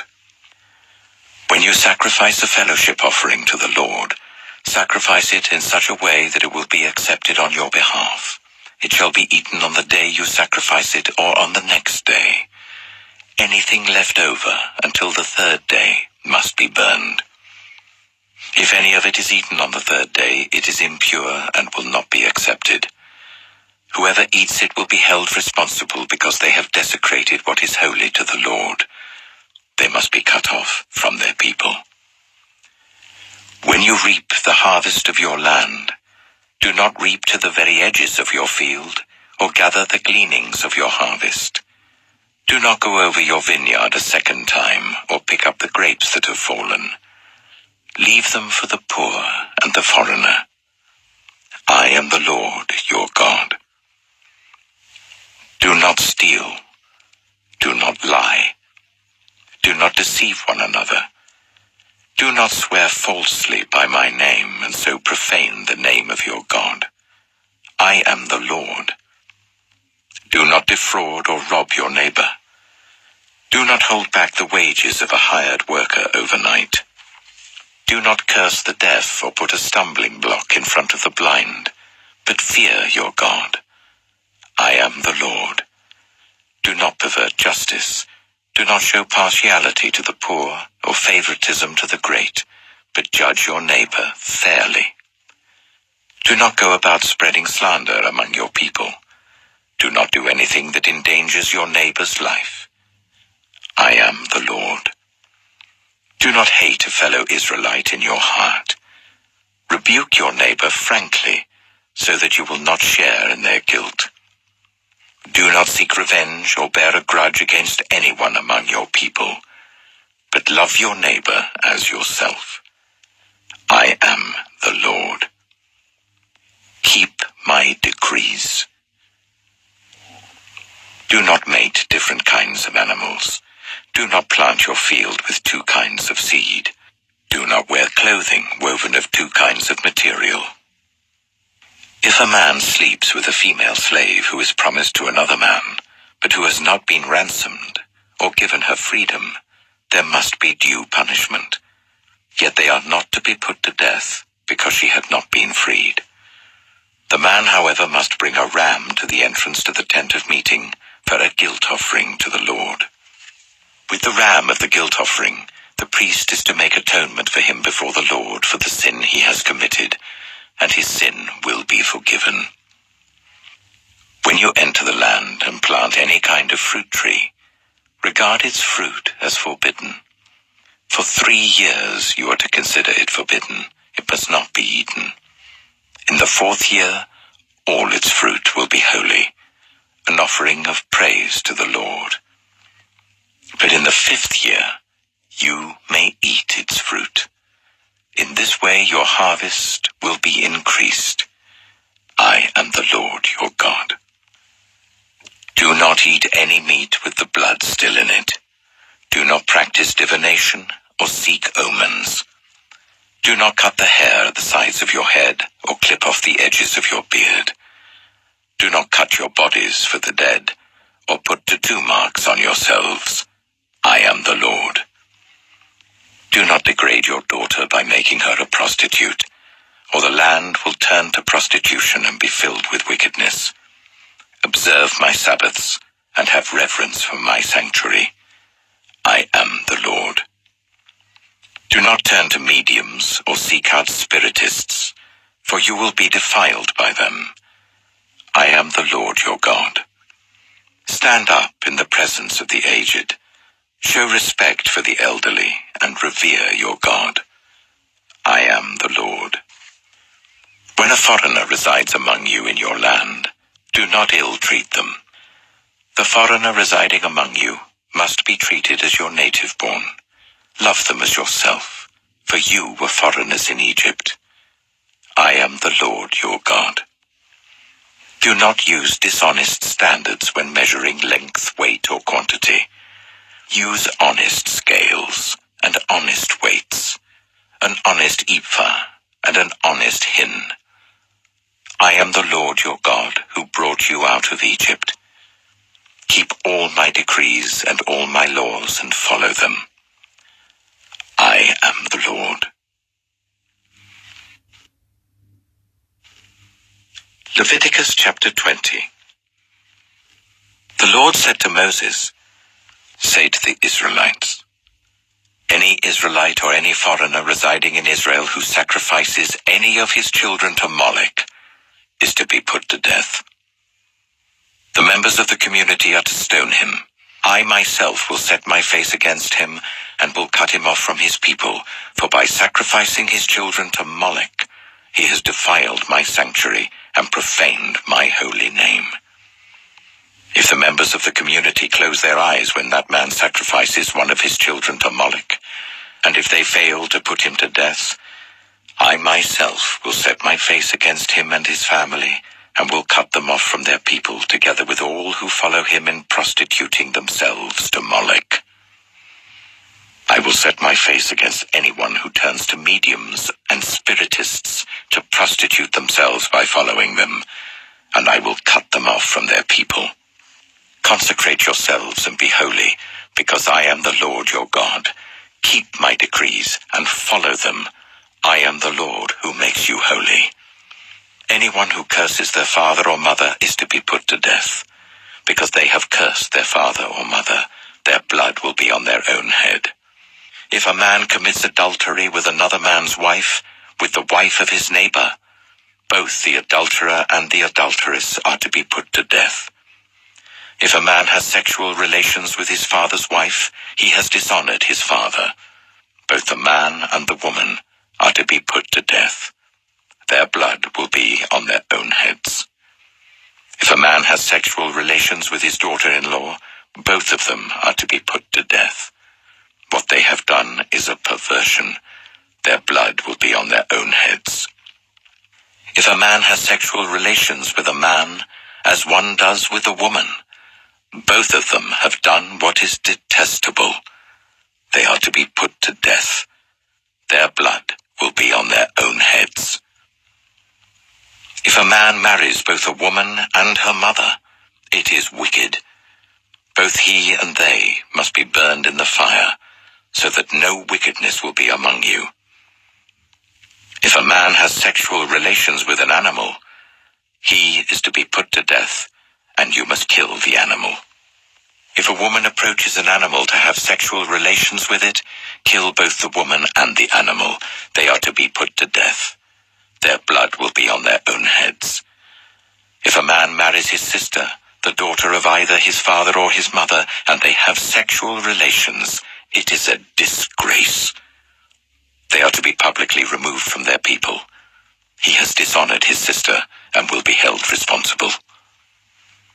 If a man has sexual relations with a woman during her monthly period, he has exposed the source of her flow, and she has also uncovered it. Both of them are to be cut off from their people. Do not have sexual relations with the sister of either your mother or your father, for that would dishonor a close relative. Both of you will be held responsible. If a man has sexual relations with his aunt, he has dishonored his uncle. They will be held responsible. They will die childless. If a man marries his brother's wife, it is an act of impurity. He has dishonored his brother. They will be childless. Keep all my decrees and laws and follow them, so that the land where I am bringing you to live may not vomit you out. You must not live according to the customs of the nations I am going to drive out before you. Because they did all these things, I abhorred them. But I said to you, you will possess their land. I will give it to you as an inheritance, a land flowing with milk and honey. I am the Lord your God, who has set you apart from the nations. You must therefore make a distinction between clean and unclean animals, and between unclean and clean birds. Do not defile yourselves by any animal or bird or anything that moves along the ground. Those that I have set apart as unclean for you. You are to be holy to me because I, the Lord, am holy, and I have set you apart from the nations to be my own. A man or woman who is a medium or spiritist among you must be put to death. You are to stone them. Their blood will be on their own heads. Leviticus chapter 21. The Lord said to Moses, "Speak to the priests, the sons of Aaron, and say to them, a priest must not make himself ceremonially unclean for any of his people who die, except for a close relative, such as his mother or father, his son or daughter, his brother, or an unmarried sister who is dependent on him since she has no husband. For her he may make himself unclean.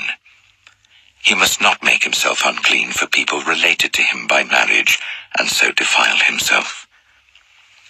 Priests must not shave their heads, or shave off the edges of their beards, or cut their bodies. They must be holy to their God, and must not profane the name of their God.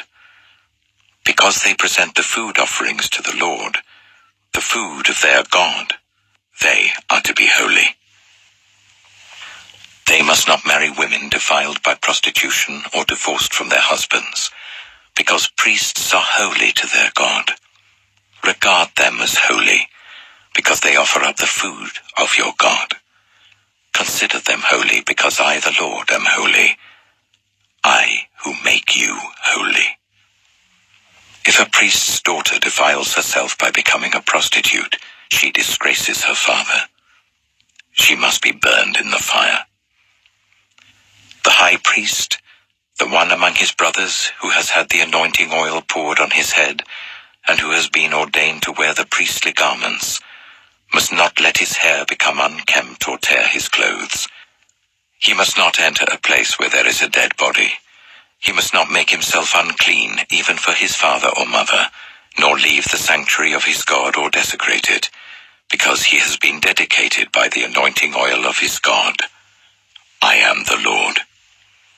The woman he marries must be a virgin. He must not marry a widow, a divorced woman, or a woman defiled by prostitution, but only a virgin from his own people, so that he will not defile his offspring among his people. I am the Lord who makes him holy. The Lord said to Moses, "Say to Aaron, for the generations to come, none of your descendants who has a defect may come near to offer the food of his God. No man who has any defect may come near, no man who is blind or lame, disfigured or deformed, no man with a crippled foot or hand, or who is a hunchback or a dwarf, or who has any eye defect, or who has festering or running sores or damaged testicles. No descendant of Aaron the priest who has any defect is to come near to present the food offerings to the Lord. He has a defect. He must not come near to offer the food of his God. He may eat the most holy food of his God, as well as the holy food. Yet because of his defect, he must not go near the curtain or approach the altar, and so desecrate my sanctuary. I am the Lord who makes them holy." So Moses told this to Aaron and his sons and to all the Israelites.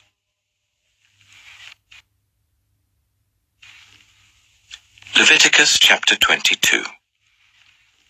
The Lord said to Moses, "Tell Aaron and his sons to treat with respect the sacred offerings the Israelites consecrate to me, so that they will not profane my holy name. I am the Lord. Say to them, for the generations to come, if any of your descendants is ceremonially unclean and yet comes near the sacred offerings that the Israelites consecrate to the Lord, that person must be cut off from my presence. I am the Lord. If a descendant of Aaron has a defiling skin disease or a bodily discharge, he may not eat the sacred offerings until he is cleansed.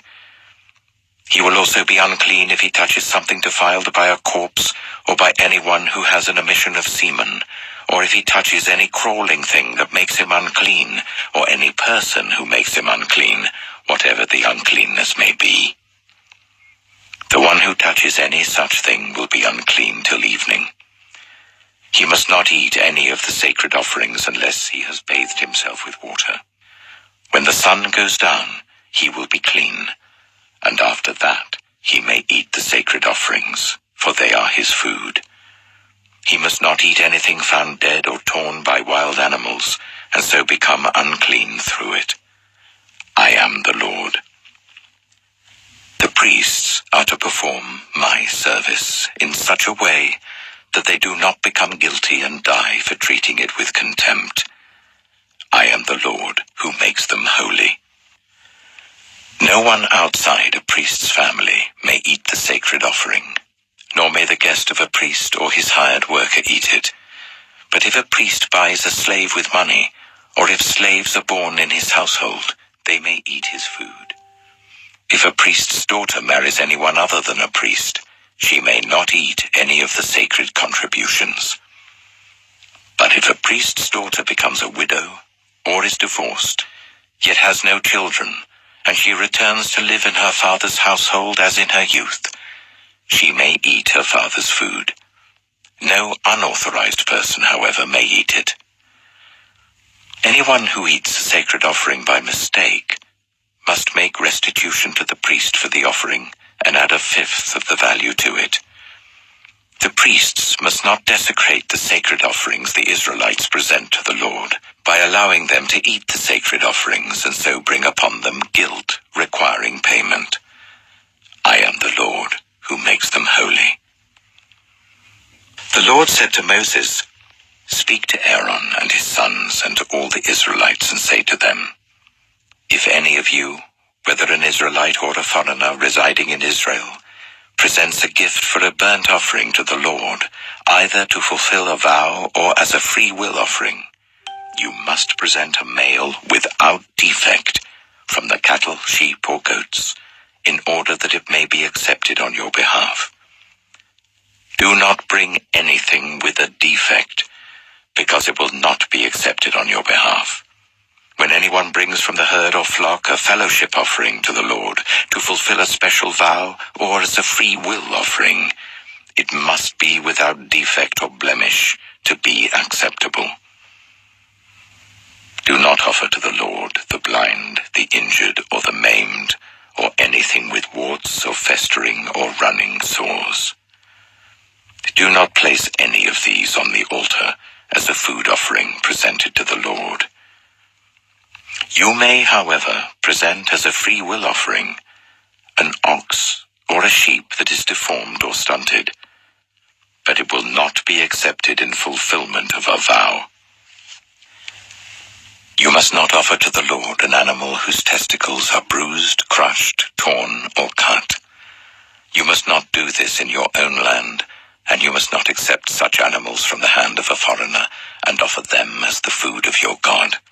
They will not be accepted on your behalf, because they are deformed and have defects. The Lord said to Moses, "When a calf, a lamb, or a goat is born, it is to remain with its mother for 7 days. From the 8th day on, it will be acceptable as a food offering presented to the Lord. Do not slaughter a cow or a sheep and its young on the same day." When you sacrifice a thank offering to the Lord, sacrifice it in such a way that it will be accepted on your behalf. It must be eaten that same day. Leave none of it till morning. I am the Lord. Keep my commands and follow them. I am the Lord.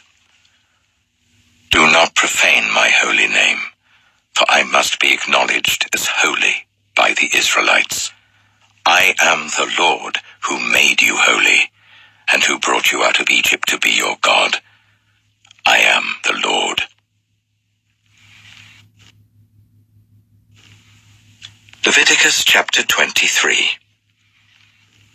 The Lord said to Moses, "Speak to the Israelites and say to them, 'These are my appointed festivals, the appointed festivals of the Lord, which you are to proclaim as sacred assemblies. There are 6 days when you may work, but the 7th day is a day of Sabbath rest, a day of sacred assembly. You are not to do any work. Wherever you live, it is a Sabbath to the Lord. These are the Lord's appointed festivals, the sacred assemblies you are to proclaim at their appointed times. The Lord's Passover begins at twilight on the 14th day of the first month. On the 15th day of that month, the Lord's festival of unleavened bread begins. For 7 days you must eat bread made without yeast.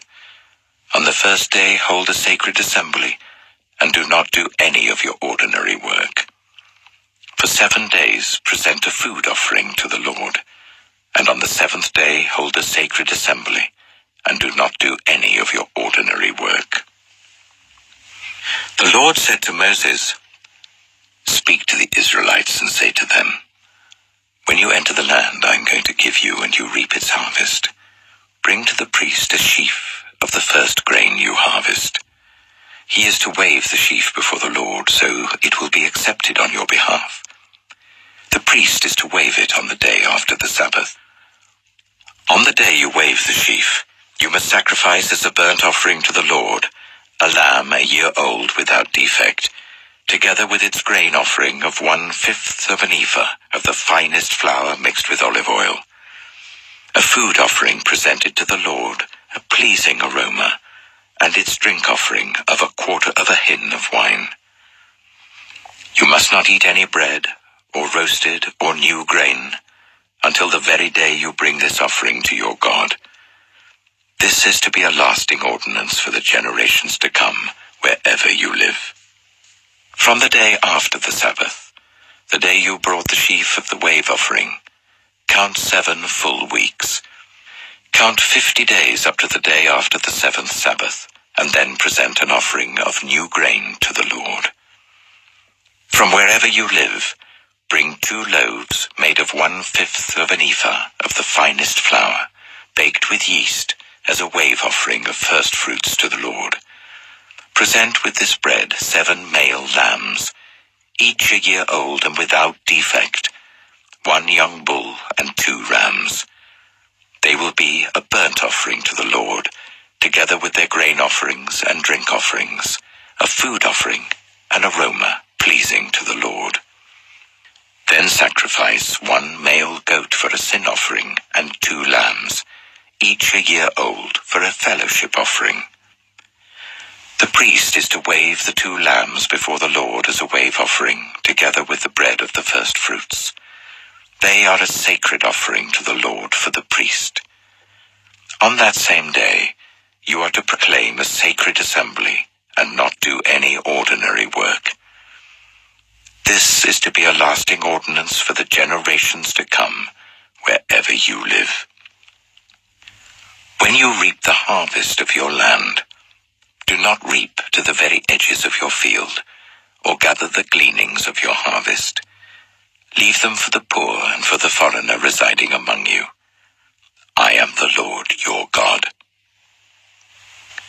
The Lord said to Moses, "Say to the Israelites, on the first day of the 7th month, you are to have a day of Sabbath rest, a sacred assembly commemorated with trumpet blasts. Do not do any of your ordinary work, but present a food offering to the Lord."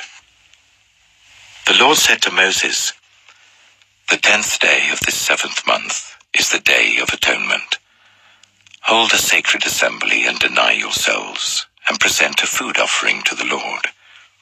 Do not do any work on that day, because it is the Day of Atonement, when atonement is made for you before the Lord your God. Those who do not deny themselves on that day must be cut off from their people. I will destroy from among their people anyone who does any work on that day. You shall do no work at all. This is to be a lasting ordinance for the generations to come wherever you live. It is a day of Sabbath rest for you, and you must deny yourselves. From the evening of the 9th day of the month until the following evening, you are to observe your Sabbath." The Lord said to Moses, "Say to the Israelites, on the 15th day of the 7th month, the Lord's festival of tabernacles begins, and it lasts for 7 days. The first day is a sacred assembly. Do not do any of your ordinary work. For 7 days present food offerings to the Lord, and on the 8th day hold a sacred assembly and present a food offering to the Lord. It is the closing special assembly. Do not do any of your ordinary work. These are the Lord's appointed festivals, which you are to proclaim as sacred assemblies for bringing food offerings to the Lord, the burnt offerings and grain offerings, sacrifices and drink offerings required for each day. These offerings are in addition to those for the Lord's Sabbaths, and in addition to your gifts, and whatever you have vowed, and all the free will offerings you give to the Lord. So, beginning with the 15th day of the 7th month, after you have gathered the crops of the land, celebrate the festival to the Lord for 7 days. The first day is a day of Sabbath rest, and the 8th day also is a day of Sabbath rest.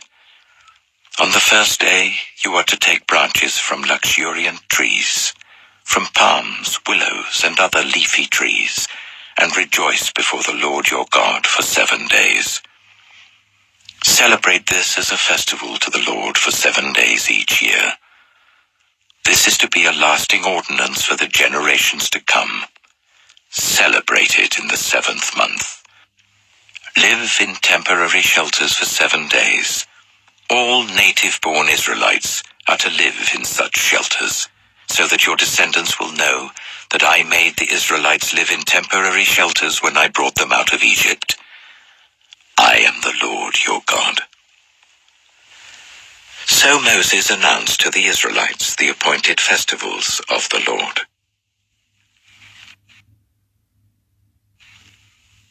Leviticus chapter 24. The Lord said to Moses, "Command the Israelites to bring you clear oil of pressed olives for the light, so that the lamps may be kept burning continually.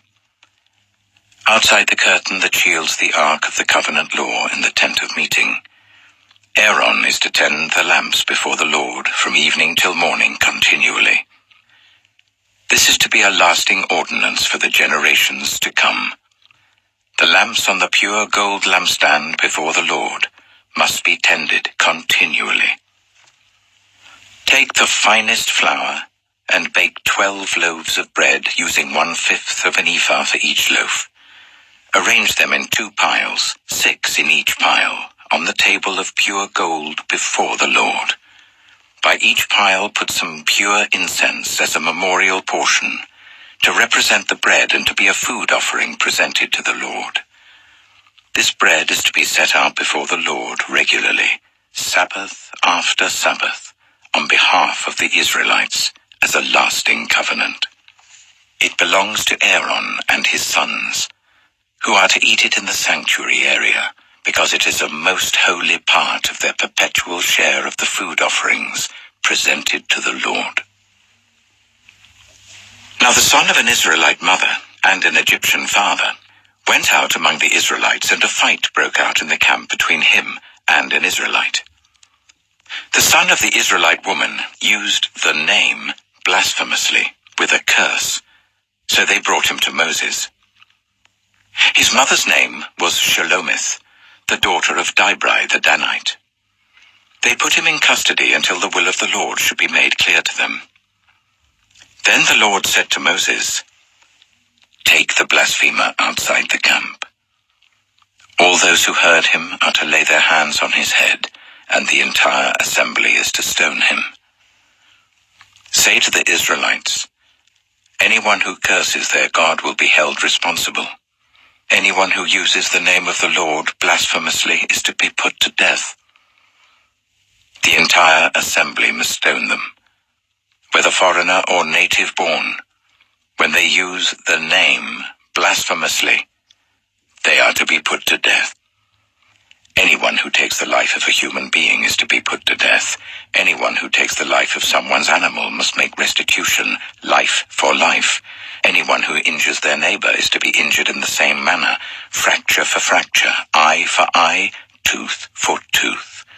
The one who has inflicted the injury must suffer the same injury. Whoever kills an animal must make restitution, but whoever kills a human being is to be put to death. You are to have the same law for the foreigner and the native born. I am the Lord your God." Then Moses spoke to the Israelites, and they took the blasphemer outside the camp and stoned him.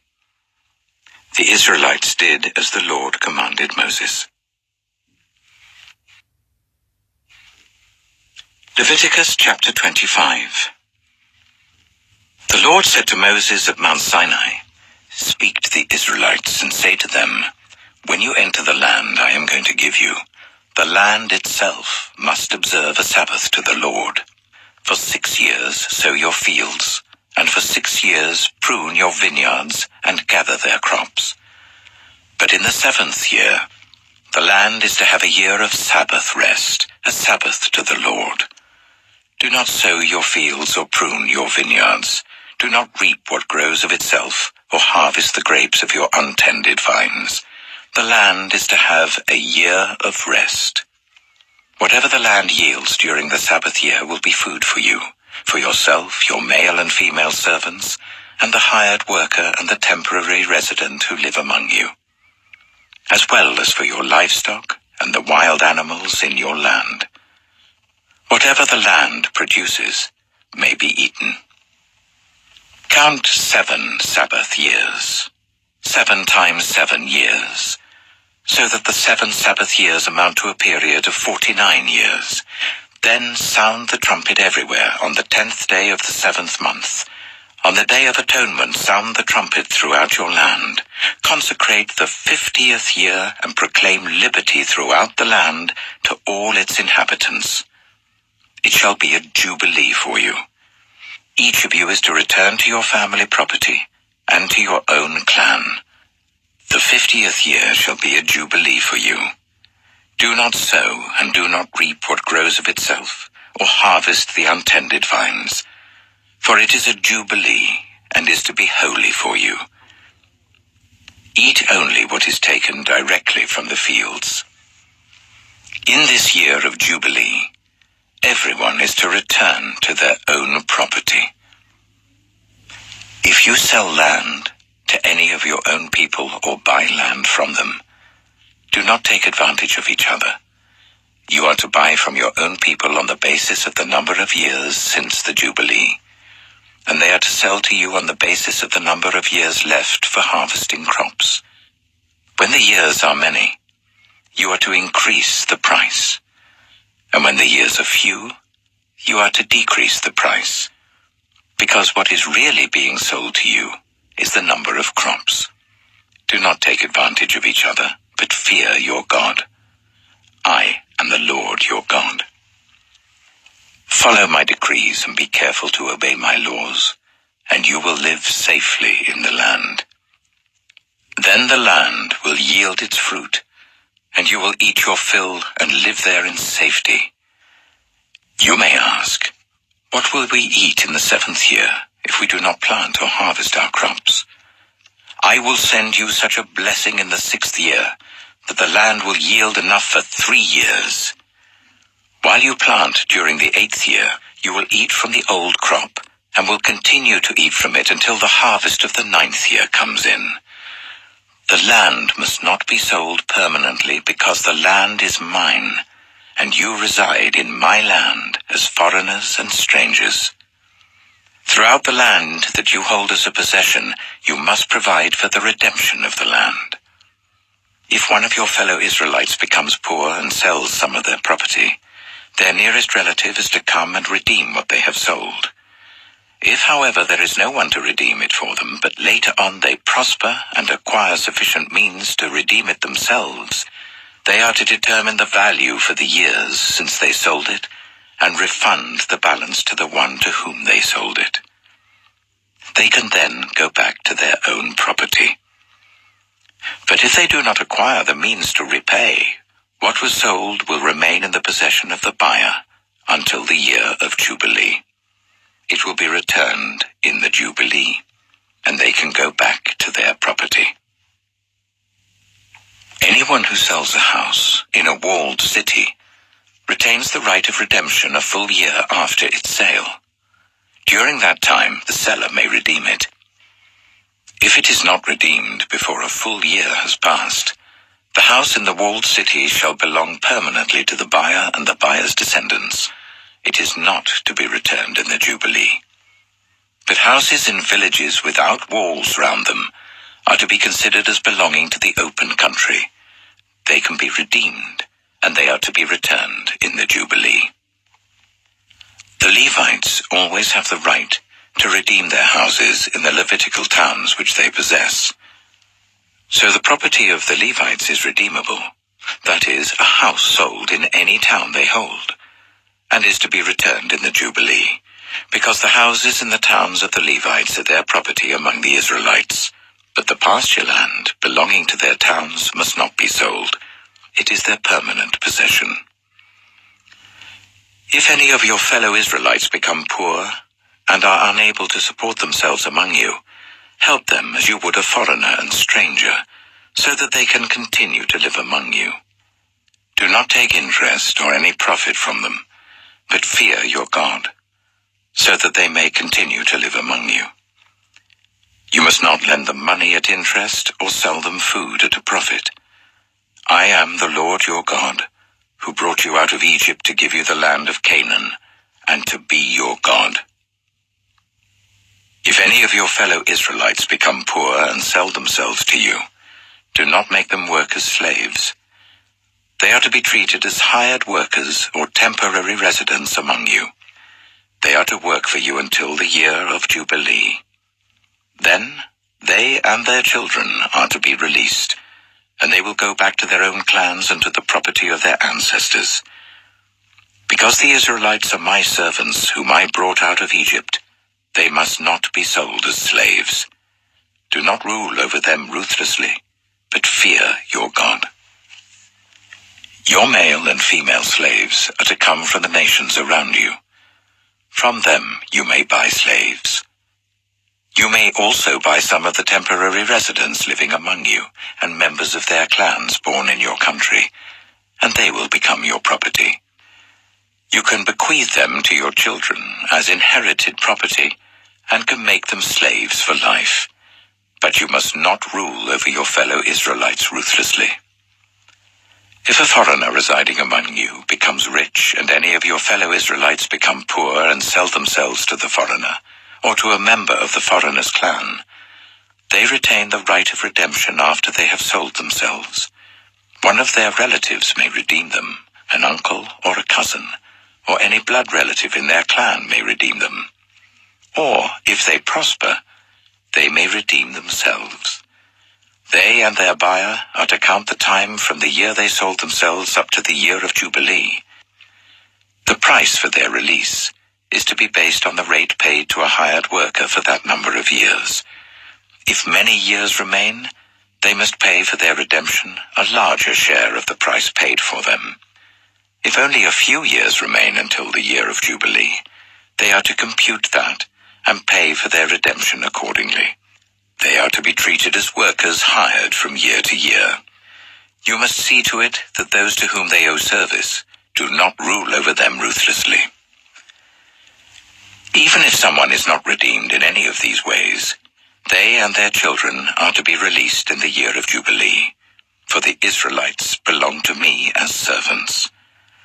They are my servants whom I brought out of Egypt. I am the Lord your God. Leviticus chapter 26. Do not make idols, or set up an image, or a sacred stone for yourselves. And do not place a carved stone in your land to bow down before it. I am the Lord your God. Observe my Sabbaths and have reverence for my sanctuary. I am the Lord. If you follow my decrees and are careful to obey my commands, I will send you rain in its season, and the ground will yield its crops and the trees their fruit. Your threshing will continue until grape harvest, and the grape harvest will continue until planting, and you will eat all the food you want and live in safety in your land. I will grant peace in the land, and you will lie down, and no one will make you afraid. I will remove wild beasts from the land, and the sword will not pass through your country. You will pursue your enemies, and they will fall by the sword before you. 5 of you will chase 100, and 100 of you will chase 10,000, and your enemies will fall by the sword before you. I will look on you with favor and make you fruitful and increase your numbers, and I will keep my covenant with you. You will still be eating last year's harvest when you will have to move it out to make room for the new. I will put my dwelling place among you, and I will not abhor you. I will walk among you and be your God, and you will be my people. I am the Lord your God, who brought you out of Egypt, so that you would no longer be slaves to the Egyptians. I broke the bars of your yoke, and enabled you to walk with heads held high. But if you will not listen to me, and carry out all these commands, and if you reject my decrees and abhor my laws and fail to carry out all my commands and so violate my covenant, then I will do this to you. I will bring on you sudden terror, wasting diseases, and fever that will destroy your sight and sap your strength. You will plant seed in vain, because your enemies will eat it. I will set my face against you, so that you will be defeated by your enemies. Those who hate you will rule over you, and you will flee even when no one is pursuing you. If, after all this, you will not listen to me, I will punish you for your sins 7 times over. I will break down your stubborn pride and make the sky above you like iron, and the ground beneath you like bronze. Your strength will be spent in vain, because your soil will not yield its crops, nor will the trees of your land yield their fruit. If you remain hostile towards me, and refuse to listen to me, I will multiply your afflictions 7 times over as your sins deserve. I will send wild animals against you, and they will rob you of your children, destroy your cattle, and make you so few in number that your roads will be deserted. If, in spite of these things, you do not accept my correction but continue to be hostile towards me, I myself will be hostile towards you, and will afflict you for your sins 7 times over. And I will bring the sword on you to avenge the breaking of the covenant. When you withdraw into your cities, I will send a plague among you, and you will be given into enemy hands. When I cut off your supply of bread, 10 women will be able to bake your bread in 1 oven, and they will dole out the bread by weight. You will eat, but you will not be satisfied. If, in spite of this, you still do not listen to me but continue to be hostile towards me, then in my anger I will be hostile towards you, and I myself will punish you for your sins 7 times over. You will eat the flesh of your sons and the flesh of your daughters. I will destroy your high places, cut down your incense altars, and pile your dead bodies on the lifeless forms of your idols. And I will abhor you. I will turn your cities into ruins and lay waste your sanctuaries, and I will take no delight in the pleasing aroma of your offerings. I myself will lay waste the land, so that your enemies who live there will be appalled. I will scatter you among the nations and will draw out my sword and pursue you. Your land will be laid waste and your cities will lie in ruins. Then the land will enjoy its Sabbath years all the time that it lies desolate, and you are in the country of your enemies. Then the land will rest and enjoy its Sabbaths. All the time that it lies desolate, the land will have the rest it did not have during the Sabbaths you lived in it. As for those of you who are left, I will make their hearts so fearful in the lands of their enemies that the sound of a wind-blown leaf will put them to flight. They will run as though fleeing from the sword, and they will fall, even though no one is pursuing them. They will stumble over one another, as though fleeing from the sword, even though no one is pursuing them. So you will not be able to stand before your enemies. You will perish among the nations. The land of your enemies will devour you. Those of you who are left will waste away in the lands of their enemies because of their sins. Also because of their ancestors' sins, they will waste away.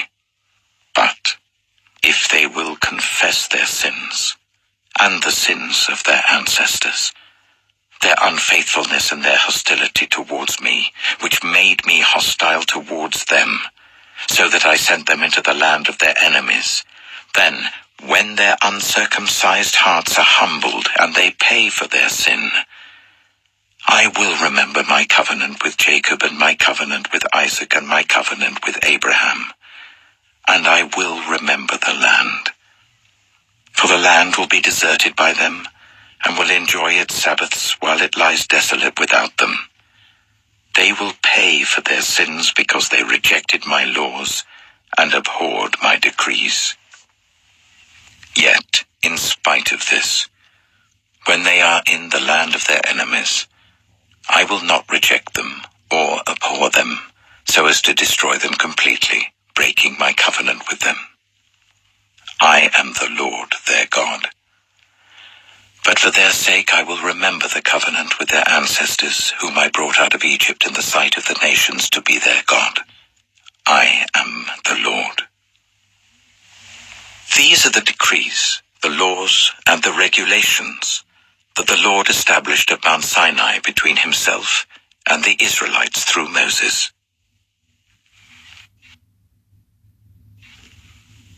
Leviticus chapter 27. The Lord said to Moses, "Speak speak to the Israelites and say to them, if anyone makes a special vow to dedicate a person to the Lord by giving the equivalent value, set the value of a male between the ages of 20 and 60 at 50 shekels of silver, according to the sanctuary shekel. For a female, set her value at 30 shekels. For a person between the ages of 5 and 20, set the value of a male at 20 shekels and of a female at 10 shekels. For a person between 1 month and 5 years, set the value of a male at 5 shekels of silver, and that of a female at 3 shekels of silver. For a person 60 years old or more, set the value of a male at 15 shekels, and of a female at 10 shekels.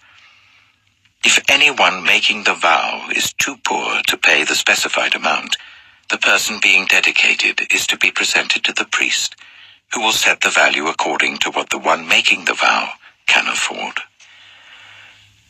If what they vowed is an animal that is acceptable as an offering to the Lord, such an animal given to the Lord becomes holy. They must not exchange it or substitute a good one for a bad one, or a bad one for a good one. If they should substitute one animal for another, both it and the substitute become holy. If what they vowed is a ceremonially unclean animal, one that is not acceptable as an offering to the Lord, the animal must be presented to the priest, who will judge its quality as good or bad. Whatever value the priest then sets, that is what it will be. If the owner wishes to redeem the animal, a fifth must be added to its value. If anyone dedicates their house as something holy to the Lord, the priest will judge its quality as good or bad. Whatever value the priest then sets, so it will remain. If the one who dedicates their house wishes to redeem it, they must add a fifth to its value, and the house will again become theirs. If anyone dedicates to the Lord part of their family land, its value is to be set according to the amount of seed required for it, 50 shekels of silver to a homer of barley seed. If they dedicate a field during the year of Jubilee, the value that has been set remains. But if they dedicate a field after the Jubilee, the priest will determine the value according to the number of years that remain until the next year of Jubilee, and its set value will be reduced. If the one who dedicates the field wishes to redeem it, they must add a fifth to its value, and the field will again become theirs. If, however, they do not redeem the field, or if they have sold it to someone else, it can never be redeemed. When the field is released in the Jubilee, it will become holy, like a field devoted to the Lord. It will become priestly property. If anyone dedicates to the Lord a field they have bought which is not part of their family land, the priest will determine its value up to the year of Jubilee, and the owner must pay its value on that day as something holy to the Lord. In the year of Jubilee, the field will revert to the person from whom it was bought, the one whose land it was. Every value is to be set according to the sanctuary shekel, 20 giras to the shekel. No one, however, may dedicate the firstborn of an animal, since the firstborn already belongs to the Lord. Whether an ox or a sheep, it is the Lord's. If it is one of the unclean animals, it may be bought back at its set value, adding a fifth of the value to it. If it is not redeemed, it is to be sold at its set value. But nothing that a person owns and devotes to the Lord, whether a human being or an animal or family land, may be sold or redeemed. Everything so devoted is most holy to the Lord. No one devoted to destruction may be ransomed. They are to be put to death. A tithe of everything from the land, whether grain from the soil or fruit from the trees, belongs to the Lord. It is holy to the Lord. Whoever would redeem any of their tithe must add a fifth of the value to it. Every tithe of the herd and flock, every 10th animal that passes under the shepherd's rod, will be holy to the Lord. No one may pick out the good from the bad, or make any substitution. If anyone does make a substitution, both the animal and its substitute become holy and cannot be redeemed. These are the commands the Lord gave Moses at Mount Sinai for the Israelites.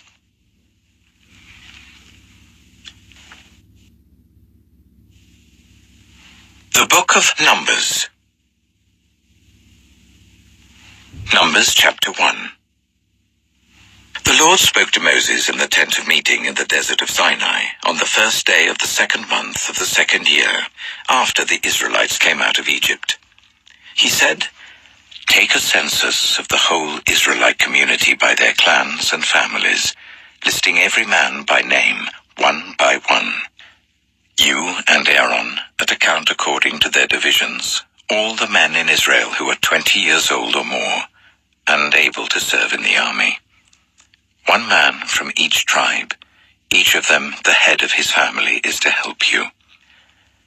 These are the names of the men who are to assist you.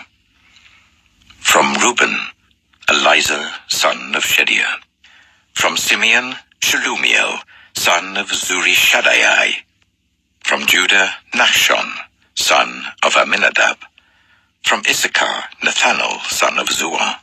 From Zebulun, Eliab, son of Helon. From the sons of Joseph. From Ephraim, Elishama, son of Ammihud. From Manasseh, Gamaliel, son of Pedazah. From Benjamin, Abidan, son of Gideoni. From Dan, Ahiezer, son of Ammishaddai. From Asher, Pagiel, son of Ochran. From Gad, Eliasaph, son of Duel. From Naphtali, Ahira, son of Enan. These were the men appointed from the community, the leaders of their ancestral tribes. They were the heads of the clans of Israel. Moses and Aaron took these men whose names had been specified, and they called the whole community together on the first day of the second month. The people registered their ancestry by their clans and families, and the men 20 years old or more were listed by name, one by one, as the Lord commanded Moses. And so he counted them in the desert of Sinai. From the descendants of Reuben, the firstborn son of Israel, all the men 20 years old or more who were able to serve in the army were listed by name, one by one, according to the records of their clans and families. The number from the tribe of Reuben was 46,500. From the descendants of Simeon, all the men 20 years old or more who were able to serve in the army were counted and listed by name, one by one, according to the records of their clans and families. The number from the tribe of Simeon was 59,300. From the descendants of Gad, all the men 20 years old or more who were able to serve in the army were listed by name, according to the records of their clans and families. The number from the tribe of Gad was 45,650. From the descendants of Judah, all the men 20 years old or more who were able to serve in the army were listed by name, according to the records of their clans and families. The number from the tribe of Judah was 74,600. From the descendants of Issachar, all the men 20 years old or more who were able to serve in the army were listed by name, according to the records of their clans and families. The number from the tribe of Issachar was 54,400. From the descendants of Zebulun, all the men 20 years old or more who were able to serve in the army were listed by name, according to the records of their clans and families. The number from the tribe of Zebulun was 57,400. From the sons of Joseph, from the descendants of Ephraim, all the men 20 years old or more who were able to serve in the army were listed by name, according to the records of their clans and families. The number from the tribe of Ephraim was 40,500. From the descendants of Manasseh, all the men 20 years old or more who were able to serve in the army were listed by name, according to the records of their clans and families. The number from the tribe of Manasseh was 32,200. From the descendants of Benjamin, all the men 20 years old or more who were able to serve in the army were listed by name, according to the records of their clans and families. The number from the tribe of Benjamin was 35,400. From the descendants of Dan, all the men 20 years old or more who were able to serve in the army were listed by name according to the records of their clans and families. The number from the tribe of Dan was 62,700. From the descendants of Asher, all the men 20 years old or more who were able to serve in the army were listed by name according to the records of their clans and families. The number from the tribe of Asher was 41,500. From the descendants of Naphtali, all the men 20 years old or more who were able to serve in the army were listed by name, according to the records of their clans and families. The number from the tribe of Naphtali was 53,400. These were the men counted by Moses and Aaron and the 12 leaders of Israel, each one representing his family. All the Israelites, 20 years old or more who were able to serve in Israel's army, were counted according to their families. The total number was 603,550. The ancestral tribe of the Levites, however, was not counted along with the others. The Lord had said to Moses, "You must not count the tribe of Levi, or include them in the census of the other Israelites. Instead, appoint the Levites to be in charge of the tabernacle of the covenant law, over all its furnishings and everything belonging to it. They are to carry the tabernacle and all its furnishings. They are to take care of it and camp round it. Whenever the tabernacle is to move, the Levites are to take it down. And whenever the tabernacle is to be set up, the Levites shall do it. Anyone else who approaches it is to be put to death." The Israelites are to set up their tents by divisions, each of them in their own camp under their standard.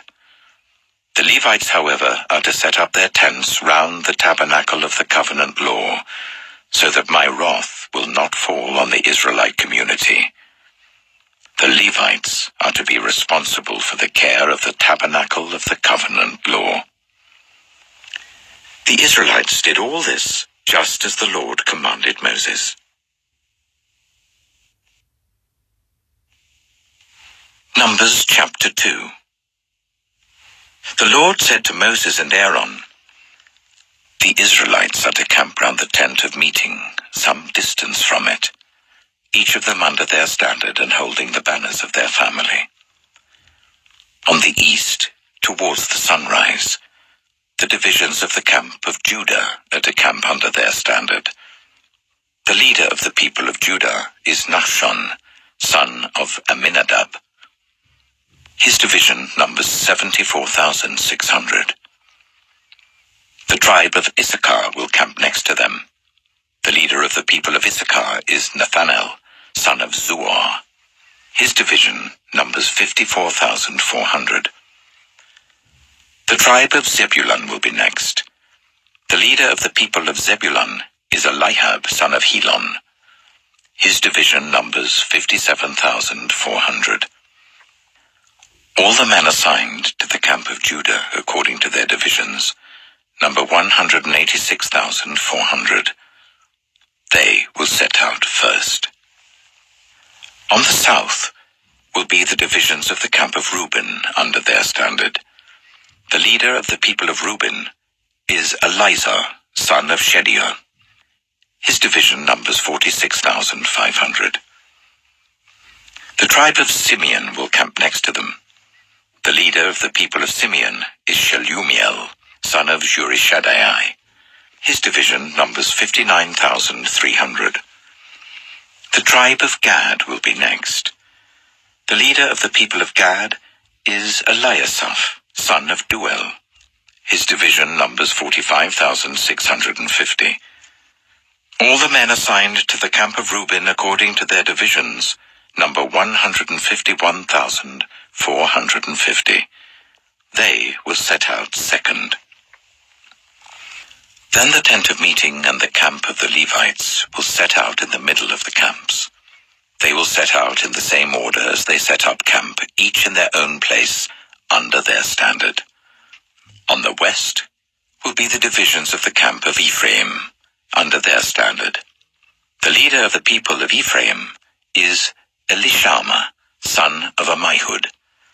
His division numbers 40,500. The tribe of Manasseh will be next to them. The leader of the people of Manasseh is Gamaliel, son of Pedazeh. His division numbers 32,200. The tribe of Benjamin will be next. The leader of the people of Benjamin is Abidan, son of Gideoni. His division numbers 35,400. All the men assigned to the camp of Ephraim, according to their divisions, number 108,100. They will set out third. On the north will be the divisions of the camp of Dan under their standard. The leader of the people of Dan is Ahijah, son of Ammishaddai. His division numbers 62,700. The tribe of Asher will camp next to them. The leader of the people of Asher is Pagiel, son of Ochran. His division numbers 41,500. The tribe of Naphtali will be next. The leader of the people of Naphtali is Ahira, son of Enan. His division numbers 53,400. All the men assigned to the camp of Dan number 157,600. They will set out last, under their standards. These are the Israelites, counted according to their families. All the men in the camps by their divisions number 603,550. The Levites, however, were not counted along with the other Israelites.